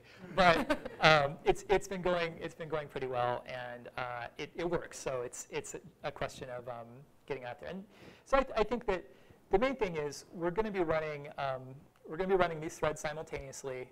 they're in different levels of completion. We may balance CPUs between them a little bit. And then these smaller items, a lot of this, honestly, is just documenting. Like, it's documenting things that already exist. Sometimes we're naming some identifiers. Like this, a lot of the other stuff that's going in here is mop-up, taking the best practices that have already emerged in the community and like documenting those things and making them official. So it's probably work that we will do in between some of the other items. I would say if there are things that you would like to see land earlier rather than later, don't be shy, speak up, because especially for the things that weren't on my like big four, like big civil engineering project kind of scale of stuff, we have some flexibility for how we're going to order that to serve everyone's needs. Is there a Twitter question? Yes, a few, but I'll just Twitter. choose one. Any thoughts so far as for the possibility of being able to define a schema for data validations and forms? I think that's a great idea. You should build it and put it in Atmosphere. We're giving you a great set of core APIs that you can build on top of, and if you make the best one, it might just be the official thing to do in the Meteor 2.0 book. Galaxy equals Heroku for Meteor, question mark? Well, the interesting thing about Heroku is it runs on their hardware. And if you want to run on your hardware, or you want to have root on those boxes, or you want to dig in and understand exactly how it's working on the inside and change it, you can't really do that. So there's an analogy there for sure. If you like how easy it is to deploy a Rails app in Heroku, you're really going to love how easy it is to deploy a Meteor app inside of Galaxy. But I think Galaxy is going to do some other things that blow your mind if you think it's just Heroku for Meteor. So I'm excited to see what everyone thinks. One more from Twitter. Will we be able to render UI on the server? Server-side rendering, we are not going to take on for 1.0. And there's a couple reasons for this. One is that I've been talking to some other people that use server-side rendering in production, and sometimes it's not as much of a speed win as you might think. The other thing is server-side rendering is the main reason, though, is because server-side rendering is the next thing on that Meteor UI roadmap after the object-oriented API. So we are chugging ahead toward that, and Meteor UI has been designed around server-side rendering. But it's step 3. I told you about step 1, land the Meteor UI engine, and step 2, land the component API. Step 3 is server-side rendering. But is that accurate characterization? I'm seeing.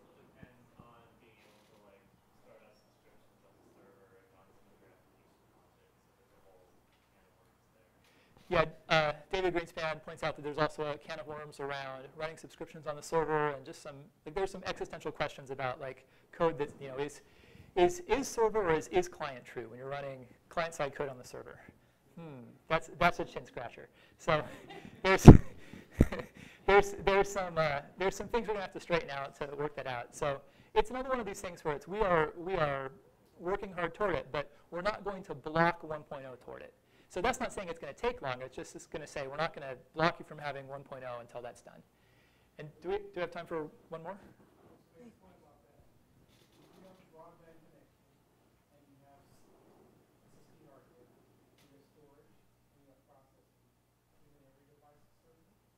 I didn't hear you quite. So if you have a 4G, 3G internet connection, you have storage, you have processing, you have workers. Isn't every piece of hardware a server? Yeah, the point is, if I'm looking at my web browser and like, wait a second, my laptop has an SSD inside of it. I've got this broadband internet connection. I have this like astonishing alien technology CPU. Like this isn't a server, And I think kind of the interesting point there is like, well, I think it's an interesting question, like why we expect server-side rendering to be faster. Like in a lot of cases, it's actually going to be slower because you have to render it once before you can send anything to the client. And there are definitely cases where it's faster. There's definitely cases where it's the easier way to feed your data to a search engine if you have an application that basically looks like a set of pages. And I think our industry is still going back and forth. Like some people go all in on Angular, for example. That's not a server-side rendering story. Some people server-side rendering is really important. It's really important to Twitter, for example. I think it really depends on your mix of clients. Is it mobile versus desktop? It depends on how much data you're sending. If you're not sending much data, rendering on the clients probably might even be faster because you're sending less data over the wire. why not let the client construct all that HTML? Depends on whether you're using app cache, in which case it's going to load instantly anyway if you subtract out the JavaScript time. So it's important. It's not as a blocker for as many things as I once thought. So, but we're definitely on a path to support that. I don't think the world is going to change so dramatically so quickly that we're not going to support it. And one last one from Twitter that just came in again. Galaxy pricing? Galaxy pricing. I look forward to talking about Galaxy in more detail at a future date, but I only made one slide deck today. All right, thank you.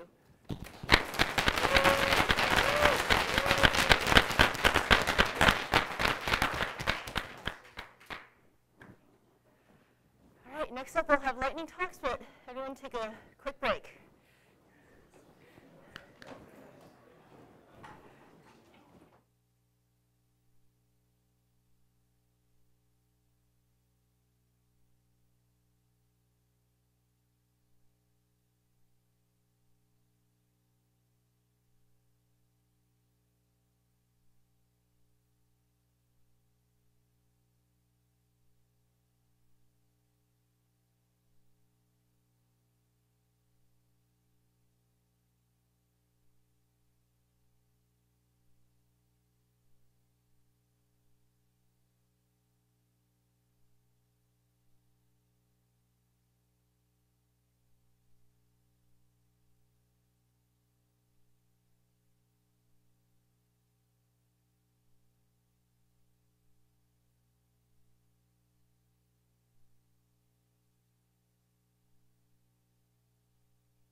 The Chromebook is upstairs, but we have a MacBook Pro here.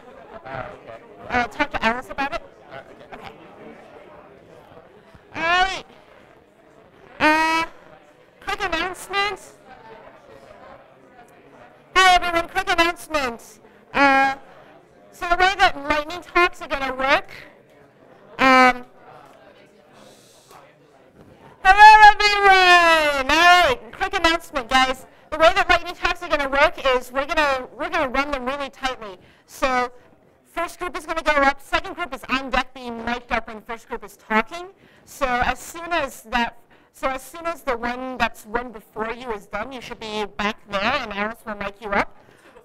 Two before you.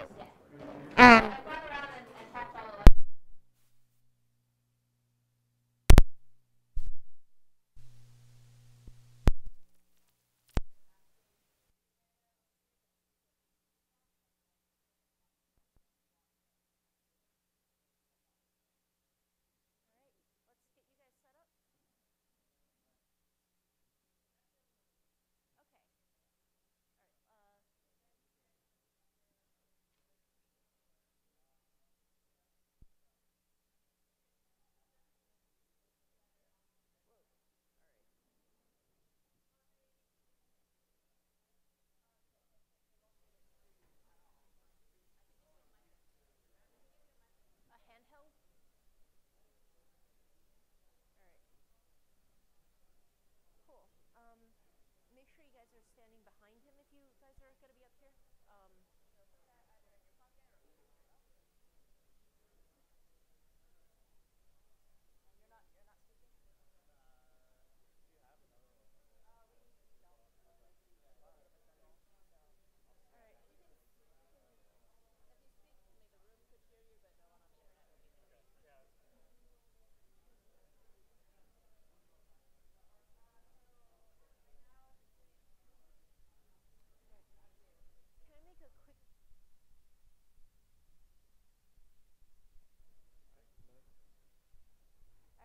On YouTube. So we're just going to take a quick break and let people go to the bathroom and stuff.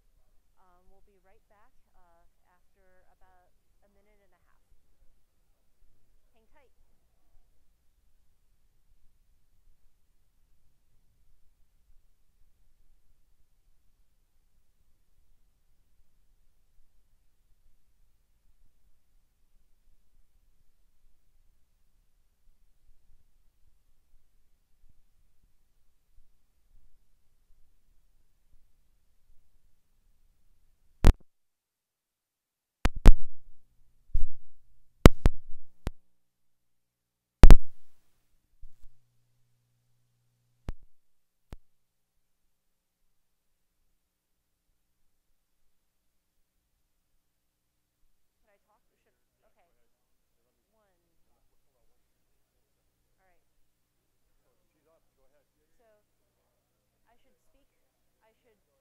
Okay. Okay, 1, 2, 3, 4, 5, 6, 7, 8, 9, 10, 11, 12, 13, 14, 15, 16, 17, 18, 19, 20, 21, 22, 23, 24, 25, 26, 27, 29, 30, 31, 32. Okay, he's good. Thank you. All right.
Hi, I'm going to scoot next to you here.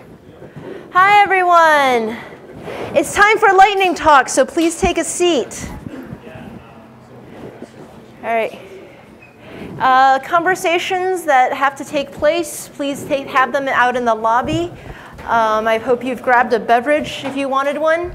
And let's commence with lightning talks. There's more space up here, so if you guys want to... We also have some, we have like 4 seats up here, maybe a half a dozen in the middle. So everyone please take a seat, unless you're speaking, of course, or on deck. So please sit down, otherwise the camera won't be able to see the speaker. So either take a seat in here, or if you're having a conversation, take the conversation outside.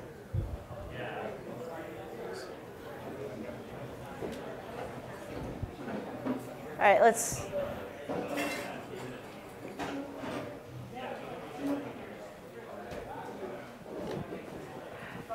All right, let's start. First lightning talk is the Nitrous.io team. You have heard some of our Nitrous.io folks talk before at a previous lightning talk, and today they're going to be telling you about what's new. So Peter, Arun, and Andrew. Hi. Can we begin talking? Yeah, sure. So we're building a cloud-based development platform for you to set up, easily set up pre-configured development environments. We actually have Ruby, Python, Go, and Node.js environments, and we provide a Meteor template now as well. So Peter's going to show you how to get set up on the Meteor template. The Windows developers who aren't shown much love from the Meteor community, and so it's definitely still a maybe for 1.0. Yeah, so. This is a definite. Like, you can definitely check it out today. It's available, and also, Peter if you're a Chromebook user, I'm not sure if you read about this news about this guy trying to teach programming to a homeless person in New York.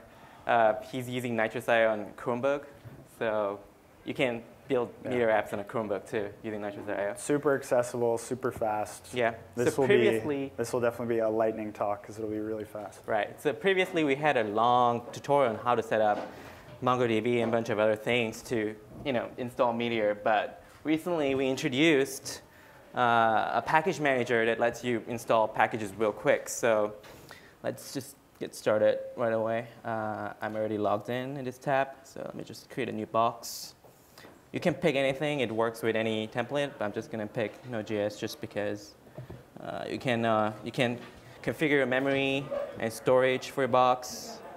I'll just pick something reasonable. Type create box. And we have boxes in every region. So US West, US East, Europe, Southeast Asia, Japan. Yeah, so that Australia. significantly reduces latency. Yeah, so when you're typing, as you can there's see, no your box is already ready for use. So we've got a, let me just zoom it up a little bit. We got a file browser over here. Let me just show hidden files. And as you can see, you can open the files and edit them in here. Let's quickly set up Meteor. And to do that, use a package manager called AutoParts that we built. So parts install Meteor.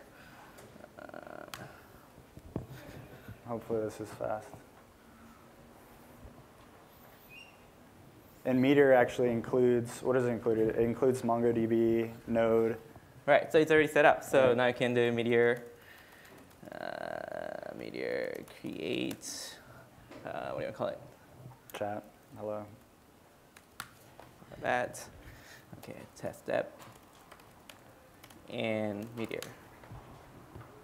So Windows, guys, you got a full Linux terminal in the browser that you can So the first time you run Meteor command, it's already running. So now you go to port 3000. As you can see, it's already running. So within 60 seconds, you got Meteor development environment running. Let me just refresh. Now you got, I'm just going to go to here, and then welcome to, let's go here, hello world. I'm just going to change it. Hello, everyone. Save. And then it picks up the change, and it's restarted. And you can see it changes right there. So everything works. So yeah, that's our lightning talk. It's free service, so you can go and sign up today. If you want more resources, you can beg us or ask us nicely, and we'll give it to you. We don't have paid plans yet, so if you need more resources, just come to us, and we'll just give some to you for free. But we'll have pricing plans soon, and yeah, well, I hope that's you it. Yeah, enjoyed check our it out. It's lightning free, talk. and hopefully it'll make your lives a lot easier. Questions? All right. What hardware, where is this hosted? We're on EC2 in every region. The question was, what hardware are you on? Other questions?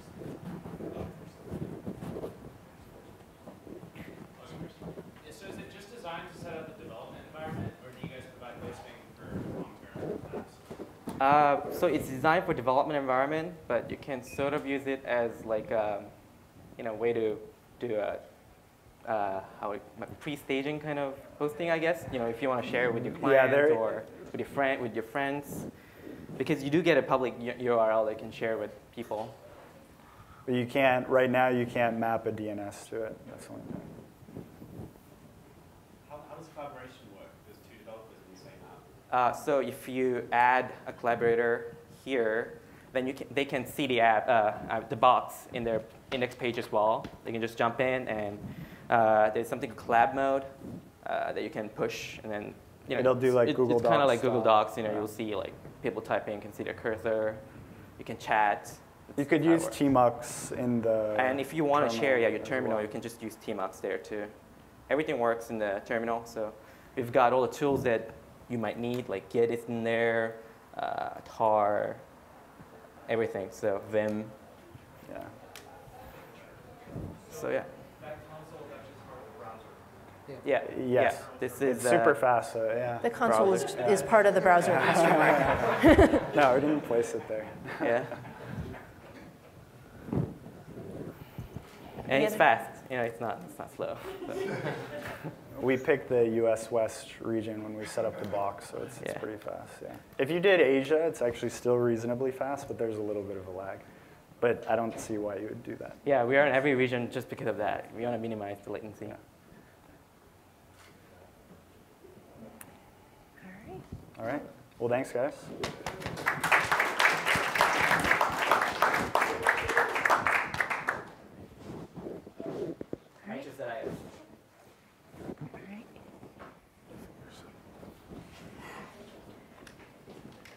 Next up, we have Akbar Ahmed. Okay. This slide is supposed to be over. Yes. Not yet. There it is. All right. Okay. Akbar will be telling you about directory structures. Hi, my name is Akbar. I'm the founder of Exponential, and we develop an application that automatically converts from spreadsheets into apps. And we specifically do that for enterprises and large businesses, which is the focus of this, is talk about how to build large-scale applications in Meteor. So, first and foremost, what is a large application? There's several things that can create a large app. That is like KLOC, team size, as well as complexity. And solving this problem in Meteor is pretty much the same as you would do in JavaScript or any language, and that is start to make your application modular. And in Meteor, what you want to do also is start taking your modules and subdivide them even further into components. And so I have some examples of visual components that are very common. So you may have a users module, and you have an add form, edit form, details view, list view, and so on. And what this is going to look like, you want to look at your application from two perspectives. You have an application directory structure and a module directory structure. At the application layer, do ignore the examples. Like a lot of the examples for Meteor have is client, is server. Don't do that. Just split up your directory straight away. It makes it very clear what code runs on the server, what runs on the client. Also, there's a lot of questions and confusion around security in Meteor, and that typically comes from people putting all their code into one file and just using an if condition. So split it apart. You notice the bulk of your code is going to run on the client, so things there like you have client collections. That's for if you need any client unsynced collections. Your compatibility conf and basically everything that's going to get zipped up into the client, put it up under the client directory because it makes it very clear and explicit where it goes. For your both, you can leave those out as their own, like for example, collections, libs, packages, public and private. And I know private gets loaded in the server, but currently I keep it out on its own. So then, what does this look like when you get down to a module? And what's important is, as you start creating a larger application, you want to, you may have, for example, a users module, an ACL module, projects module. And you start breaking your app up. So a good way of looking at it is to actually really start to break your files up a lot. Because the way JavaScript works is it concatenates everything in memory once it runs and once it loads. So an example, like your collections. Don't create one collections file. Create a collections and then named after the module. Same thing with your router. Create one route file per module and name it. This provides two benefits. One is it starts to make your code portable. So if you want to move out of the application structure into a package, you can do so very easily. And that's going to bring up one of the interesting questions, which is, where do you put your modules in the application structure versus a package? The application structure has some advantages. It loads in any order. It's kind of agnostic. But the advantage of using a package is with Meteor now, you have implicit exports and imports of symbols. So you can actually follow a traditional JavaScript module pattern by exporting an object from your package and then exposing only the variables and methods that you want to make public. There's some other resources. There's different people with different thoughts about how to structure your packages, or how to structure your directory structure as well as your application. In my opinion, I think it's really important for us as a community to start to find some of these patterns. So whether there's 1, 2, or 3 of them over time that start to win out, it'll be good. And that's it. Thank you. Oh, and we're hiring, so if you're looking for a job, let me know. Thank you. Questions? All right. Thank you. Next up, we have Ronaldo. Hi, I'm Ronaldo is on Ronaldo. deck. I'm here to show GeoServe. Oh wait, no, it's InstaGeo, which I forked from GeoServe. But this is an Instagram API visualization I made this last month.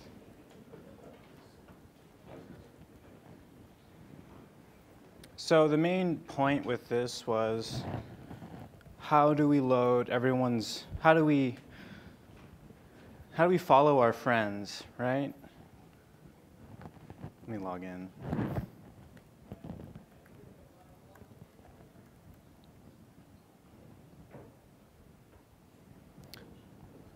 How do we follow our friends' feeds? So here we have this is basically my geolocation feed from all my friends. So now we have these markers. Like, what do we do with these markers? So I set this up so we click on it, and then it then dynamically loads the locations that are associated with that marker. And based on that, we then pull in the recent feeds of that marker. The main issue with this was, how do we not load all the markers at the same time? Basically, I kind of had to work a lot with the Gmaps API to kind of prevent all the markers from loading at the same time, and also generating these info windows, which was probably the most difficult part.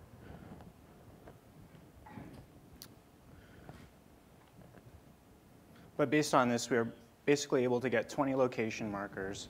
The location media recent feed, which is usually about a megabyte file, it downloads in the back end and then sends it back to the client in a much compressed fashion. So I encourage you guys to check this out. This only pulls up your feed. It creates an access token that only you have. I don't store this. So basically, you get markers from only people in your feeds.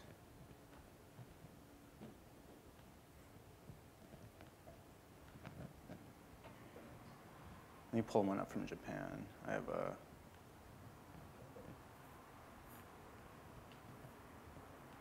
All of these are asynchronous tasks, so you can like go and click on all these markers, and then it'll kind of slowly download them. Because sometimes some of the markers have like several megabytes of data. Here, this one just returned back. I was just noticing in a lot of the Instagram API visualizations relating to Gmaps just kind of didn't work. And I guess I might attribute that to the changes in the real-time API.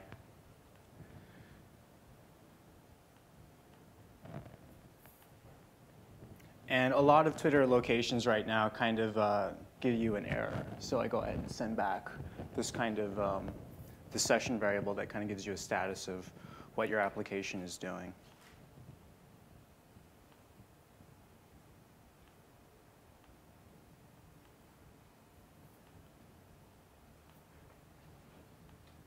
All right, any questions? Do you download everything from your feed? No. Well, actually, you download. When you hit that feed API, you kind of download and then you get a pagination variable, and I continue to recurse through those pagination variables. And this all happens in the back end. The only thing that really changes in that feed is the number of likes, basically. So yeah, every about 5 minutes, you continually download the feed to avoid having to go through the whole Gmaps real-time API. So let's say I'm looking at some location. Will you show me all the photos from my feed from taken to this location, or will it take a lot It typically takes around 40 seconds depending on how many images are in the location feeds. And a lot of the location searches, because these are based on Instagram's API location searches, a lot of them just fail. Whereas one right next to it will succeed, and other ones next to it will fail. But I kind of built into the Meteor app to avoid looking up locations that already exist on the map. It returns an erroneous error in the Instagram API feed. Like, it just won't, it'll give me like a weird error message saying like no data. All right, thank you. All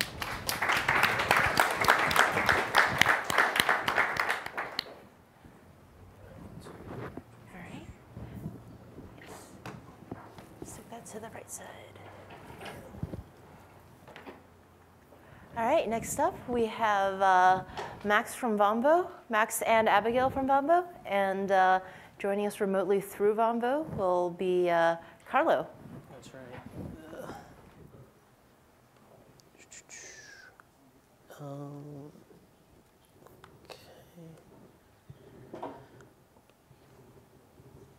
All right. Okay, so yeah, I'm Max Ringelheim. I'm the co-founder and CEO of Vomo. There's Abigail Watson. You'll meet Carlo and Alex very shortly.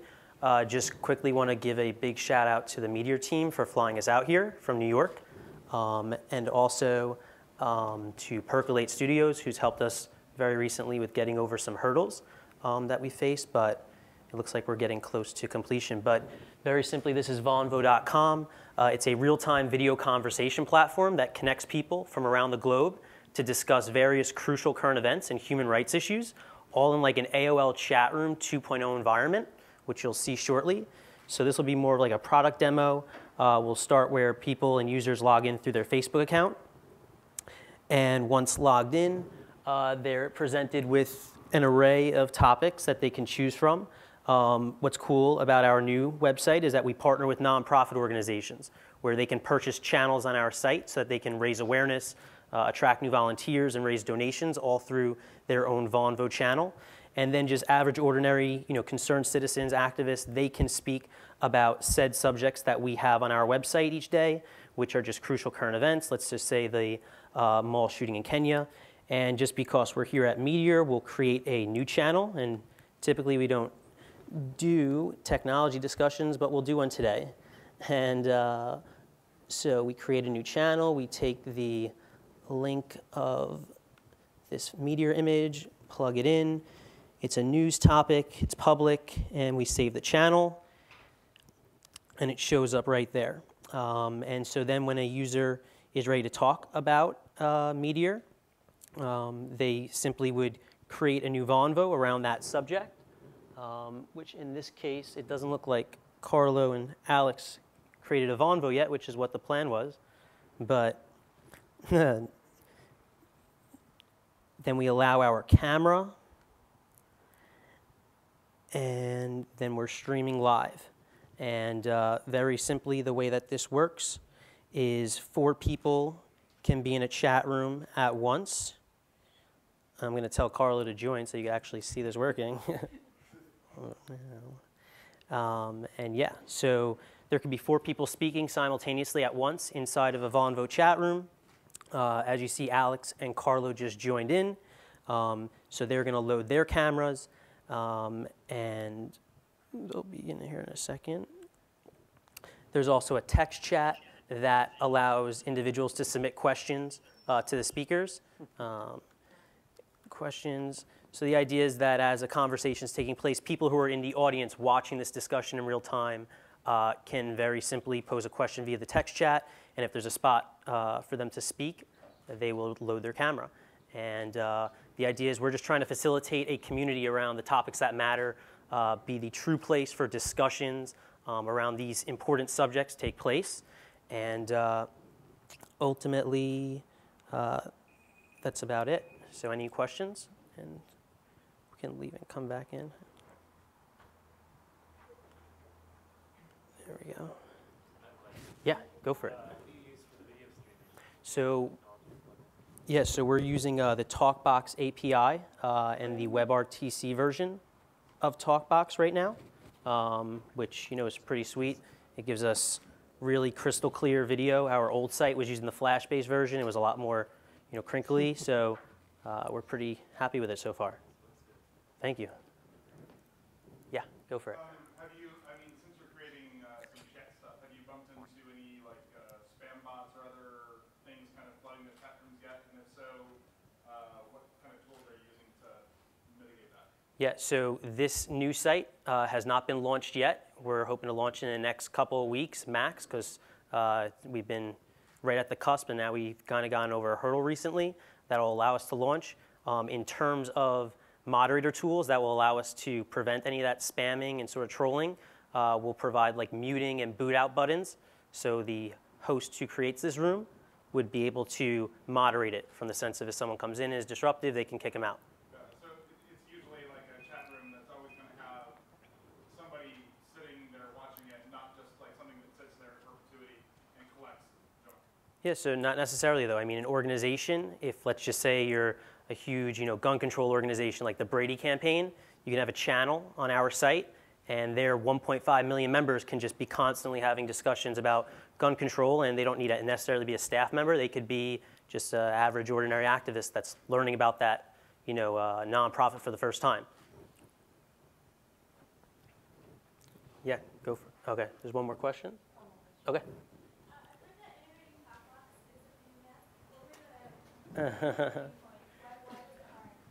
The question is, what were the pain points of integrating TalkBox? Do you want to speak on that? Carlo, Carlo's that pure connection stats. It's still a little buggy, but we're almost there. Do you want to talk about anything with the TalkBox?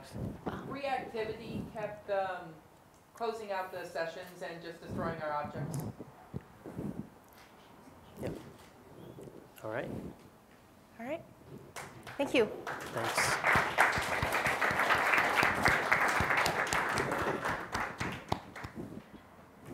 All right.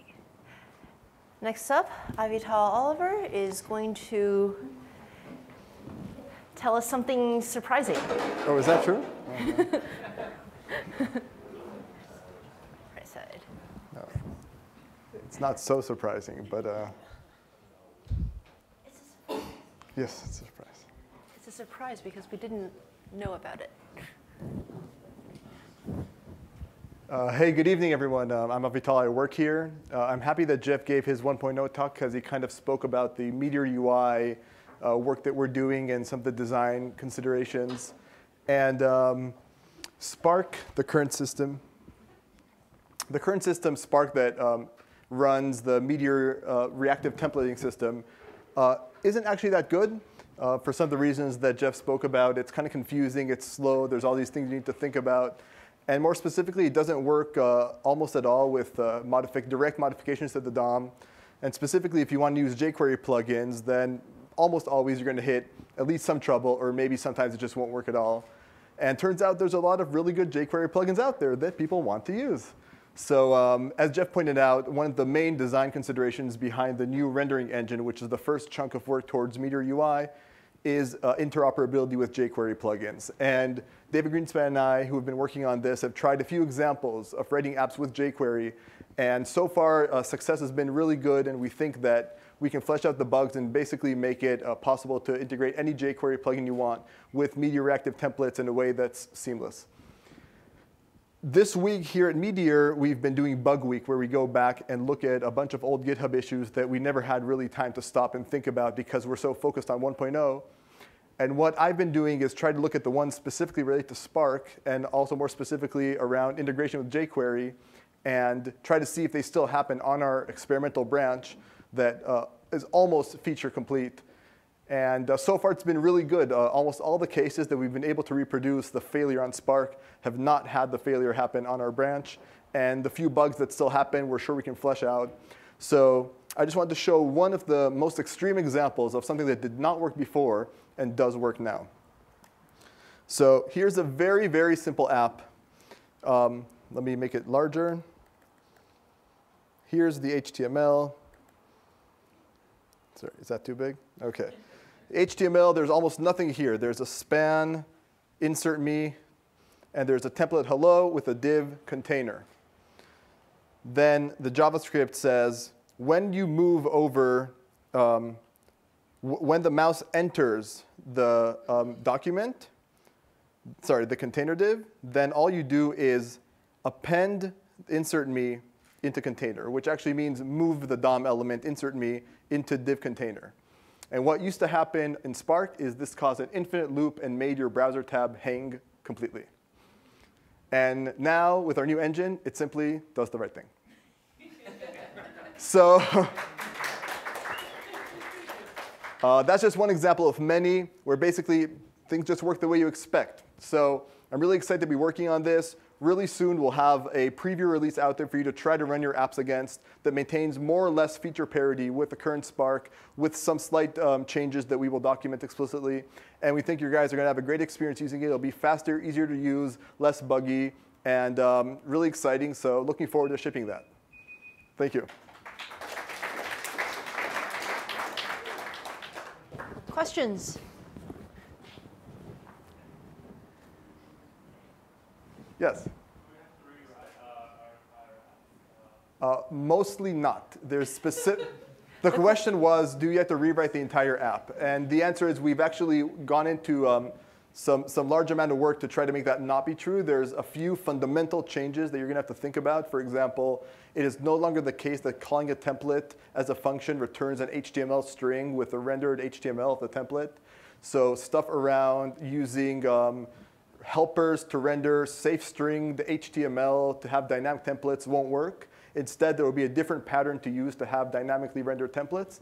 So we'll document all these things explicitly, and we think it's going to be fairly simple to port your app. Any other questions? Right. Thank you, everybody.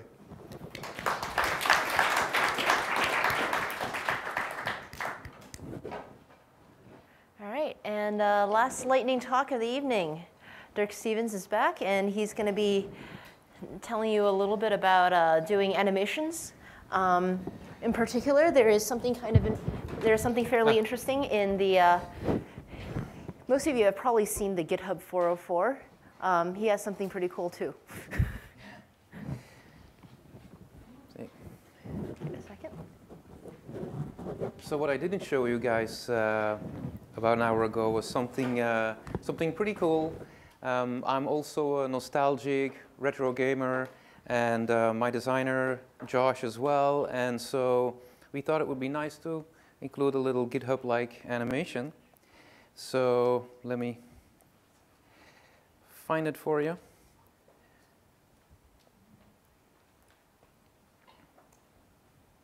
And if I press escape now, this little boblin appears. And if you move your mouse, you know you have several parallax layers that move. And look at him, how cute he is.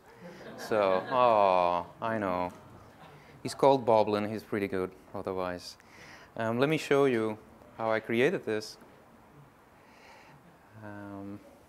Oh, was that too early? Anyway, here he is again. So I used this little library from Cameron McAfee, who's actually the creator of the GitHub 404. And this library is called Plaques. You can just find it on GitHub.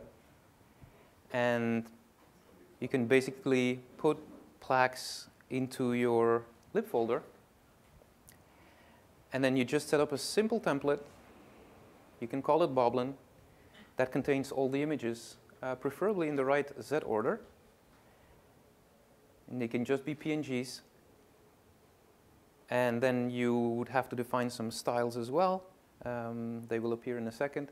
But the images have to be a little bit larger than your screen, because you know the mouse can move, and you have to make sure that the application, that the image stays right. So that's an important one to know. So these images are really like 50% larger than the screen actually, or than the screen can be. And basically you just layer each of these images on top of one another. And then you have to assign the proper Z indexes to these images. And then basically in your render template, you specify what Plaques should do on mouse move, and just specify what kind of parallax effect you want, so the images in the back, they scroll a little bit less than the images in the front, and that's how you get to our little boblin. So thanks. That was really spiel. Anyone, any questions? You can take SVG in most browsers. Yes, you can. Actually, the PNGs here are, excuse me, the question was, can I use SVGs? And the answer is yes, you can use SVGs. Most browsers support it. In this case, because these are cartoon-like images, the PNGs compress really, really well. Like some of these are 4 kilobytes, so it's not worth it to put it in SVG for the compatibility reasons. All right, thank you.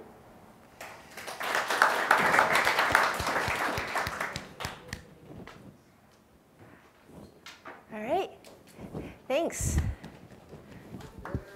Yay, thanks for tuning in.